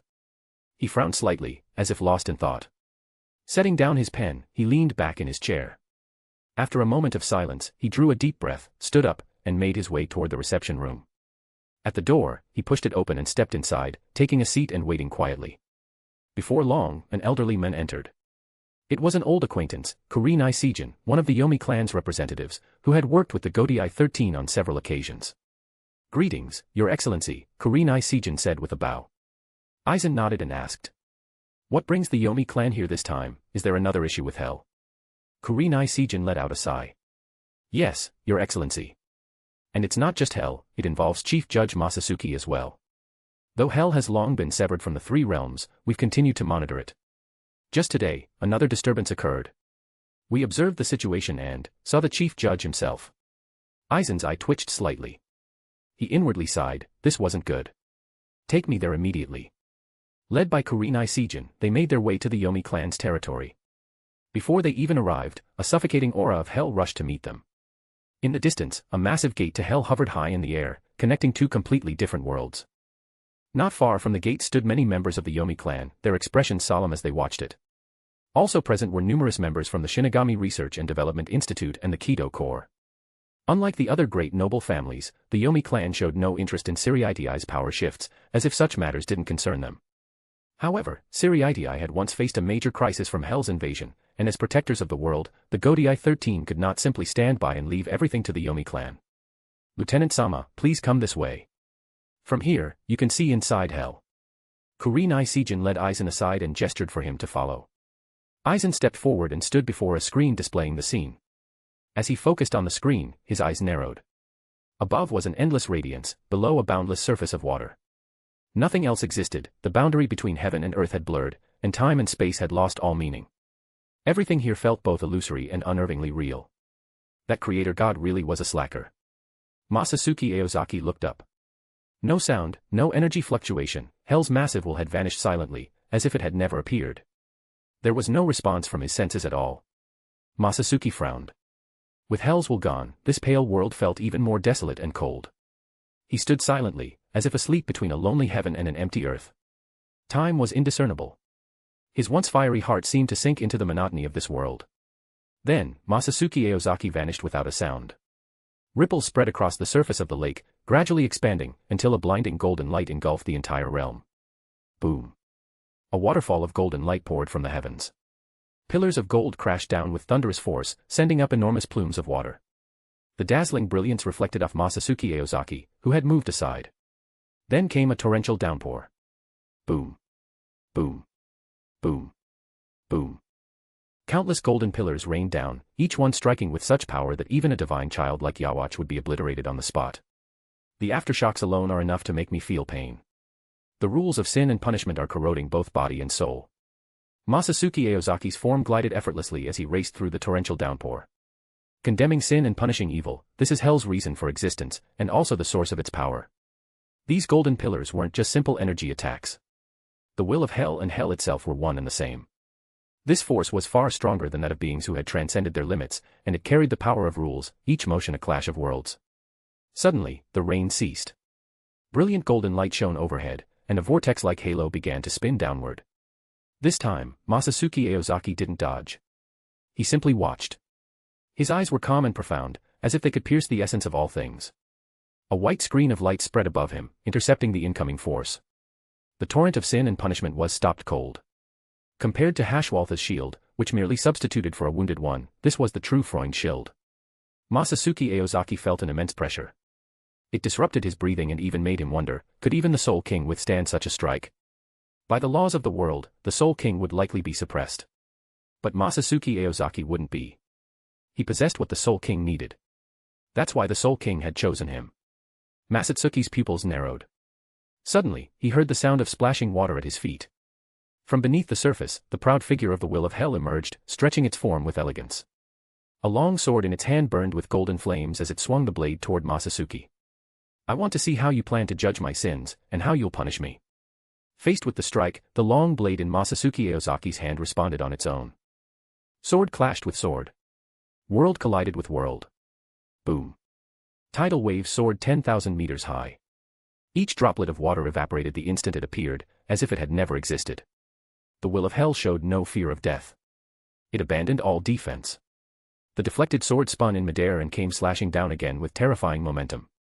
The blazing golden greatsword was as radiant as the sun, splitting the heavens in two, leaving a luminous scar across the sky. Though the strike appeared slow, it was unavoidable. A moment later, the empty air ahead suddenly shattered, releasing a wail that sounded like a plea for mercy. Clang! Golden flames and the brilliant long blade clashed violently. The energy within each weapon exploded, as rule tangled with rule. The Will of Hell attacked with the power of the world, Masatsuki Aozaki countered with the world itself. Even the world is guilty. Masatsuki felt his blade cry out in anguish. Even a weapon forged from the world trembled in the face of that force. One could only imagine how terrifying, how overwhelming the rules within it truly were. Thankfully, he had sent the women in Bancho Senrin to remain in the three worlds. Otherwise, that guy would have been too distressed, he'd rather give up than be forced to fight. Chapter 495, Chapter 495, Reshaping the World. I exist here because my heart is here. Masatsuki Aozaki wasn't even sure who he was speaking to. A Shinigami's power is born of the heart. The Zanpakutō in their hands is the manifestation of that heart. It's something taught in every textbook at the Shin'o Academy, yet not everyone truly grasps the meaning behind it. But for Masatsuki Aozaki, the long sword in his hand is both the world born of his heart and the home of those he holds dear. The power of creation, unleashed. In that moment, he felt like the master of the world. The long blade in his hand radiated a dazzling brilliance, like a burning torch. The trembling world blade stilled. Masatsuki Aozaki raised the shining torch high and brought it crashing down. The radiance of creation clashed with the judgment of damnation. The two forces intertwined, howling as they collided. The sheer power roared skyward before surging like a tidal wave, swallowing each other whole. The colossal Will of Hell was stripped of its armor, wreathed in flowing light as it stumbled back. Even hell itself twisted within the stream of brilliance, and the loss of life left its god momentarily thoughtless. Was the world being destroyed? Yes. The one who created the world also created itself. Of course, it remembered, but it hadn't expected the other to also wield the power of destruction. The timing was perfect. The destructive force landed with terrifying might, so much so that the will of Hell's body began to wither, its strength drained away. But it still wasn't enough. How unfortunate, the world you wield is too small, too fragile, capable of containing only so much power. Had you held the three realms in your grasp, perhaps you could have shattered Hell entirely. The world blade was a projection of Masatsuki Aozaki's inner world. At best, it had only existed for a little over a century and had only recently been perfected. Even so, the blow wasn't enough to kill the will of Hell. Its rules continued to push back against the force of annihilation. However, the shockwave from the golden flames of sin and punishment colliding with the destructive power enveloped Masatsuki Aozaki entirely. After all, his opponent wasn't merely a descending will, it was a god's very body, and even gods shouldn't be immune to their own rules and power. The sword of sin and punishment rose again, locking firmly onto Masatsuki Aozaki, who had emerged from the pillar of flame unscathed. Yet as the will of Hell looked closer, it saw his body bore no wounds. His soul still shone brilliantly. Only his eyes remained calm and unfathomable, like a still, ancient well. No damage at all. Was it possible that the power of a true god couldn't even be eroded by the laws of the world? Condemnation. Punishment. Do you even know who gave you that authority? Masatsuki Aozaki asked with a gentle smile, his gaze carrying a hint of mockery and curiosity, as if challenging the authority before him. The will of Hell didn't respond right away. It seemed shaken by the overwhelming divinity. But then, it saw the world blade, shattered only moments ago, now completely intact, shining once more.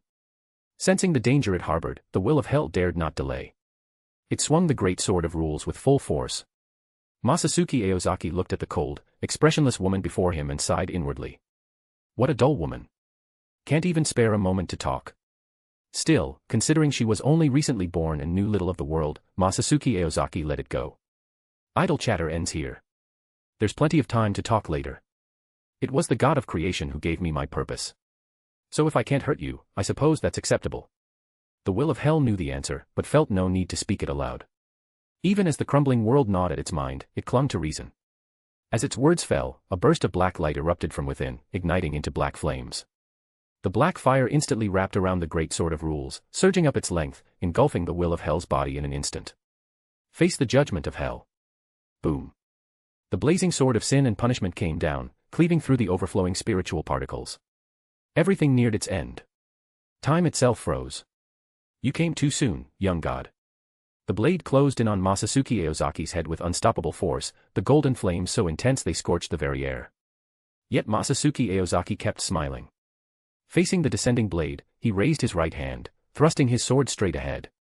Clang. The sword of sin and punishment came crashing down, clashing violently with the sword of directness. In an instant, searing flames surged along the blade, crawling up to his hand, then racing up his arm and across his entire body. The fire clung like maggots on bone, impossible to put out, even harder to shed, threatening to reduce him to ashes. It was over. The end had come at last.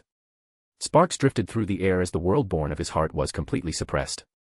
His frozen consciousness slowly began to turn once more. The will of Hell immediately considered how to deal with what came next, how to handle this noble vessel, how to bear this great existence. It harbored no intent to possess this supreme treasure, only thoughts of how not to defile such a revered being once the sword of sin and punishment touched the ground. Suddenly, with a burst of light, the brilliance of the world returned, and every thought came to a screeching halt. The will of Hell didn't even have time to be shocked, to react, or to move. It could only watch helplessly as that radiant light followed the sword's edge and plunged straight into its chest. Within Seireitei, Aizen stared at the pitch-black screen, lost in thought. A figure had flashed across it, then vanished completely, leaving him with nothing to go on. Just as he was trying to make sense of it, a member of the inner court troop came rushing over. Grand Wise Man, something serious has happened. Please come take a look. Seeing the urgency in his expression, Aizen frowned slightly and followed him outside. Outside, Seireitei was shrouded in a deathly silence. There were no enemies in sight, no signs of battle. Yet what sent a chill down his spine was the presence of something far more terrifying descending from the sky. He looked up. Above the heavens of Soul Society, three colossal hollow-like silhouettes were slowly coming into view. The world of the living, Wako Mundo, and Hell. Why were they getting closer? Was the world coming to an end? Aizen's frown deepened. He had surpassed the limits of a Shinigami, convinced that there was little in this world that could trouble him. But this time, he truly had no answers. Everything had happened too suddenly. There was no clue where to start, no idea what to do next. Don't worry. Your ideals won't be shattered. I'm simply going to remake this world. The voice was unmistakably familiar, but hearing it now made Aizen freeze. That voice. He turned, and saw the men behind him, wearing that familiar smile, holding the hand of a young girl who radiated both purity and danger. Ah, I snatched this kid from hell. Chapter 496, Lord of the Gods, Final Chapter. 10 years later in Seireitei, the overlapping daylight fell as always, bathing the world in endless radiance. And yet, the world that once collided so violently now seemed to have vanished, or perhaps it lingered, always just out of sight. Inside his office, Aizen was focused on writing when he suddenly paused and looked out the window, a trace of confusion flickering in his eyes. He slowly accepted the cup of hot tea handed to him by his secretary, took a light sip, and sank into brief contemplation. For someone with his exceptional perceptive abilities, the fusion of the worlds was no secret, but even so, it left him feeling vaguely uneasy. Despite that, the world continued to thrive, brimming with life and vitality. Hell's integration hadn't caused major upheavals, but people had begun to sense that many things had subtly shifted. The gears of fate continued their relentless turn, bringing about the most profound changes in the relationships between worlds. Soul Society and Hueco Mundo had fully merged into an entirely new spirit world. Together with the world of the living and hell, they now formed a new three worlds order. From then on, the three realms no longer relied on the fragile Dangai for connection, nor did they need to uphold each other to maintain balance. They had grown more autonomous, yet remained interlinked. Much like Seireitei and the Wandenreich once were, existing in separate spaces but overlapping, connected through reishi. Under the new world order, human souls no longer needed Shinigami to guide them. The innocent were directly sent to the spirit world, the guilty, cast straight into hell. The number of souls in the world of the living declined, and with them, the number of hollows, but neither vanished completely. Wherever hearts exist, emotions are bound to follow. One day might feel full of joy and peace, the next, hollow and empty. Even in the spirit world, emotions endure, so hollows will never truly disappear. That's when the Shinigami must step in and fulfill their role. Over time, more and more souls flowed into the spirit world, throwing themselves into reclaiming barren lands and building new homes with great enthusiasm. The once dominant noble lords who had oppressed them were now relegated to history. Not entirely wiped out, after all, their ties to the supreme ruler were deeply entangled, but their former supremacy had completely crumbled. Still, while the spirit world and the world of the living retained echoes of the past, hell had been wholly reshaped in the image of the new god. At this thought, Aizen frowned slightly. He looked up toward the distant sky.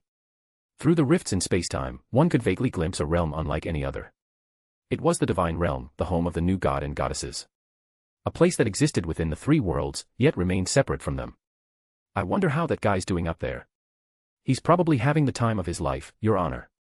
Isn't that exactly the kind of life he always dreamed of? Grand Wiseman Ichimaru, that girl was sent up, right?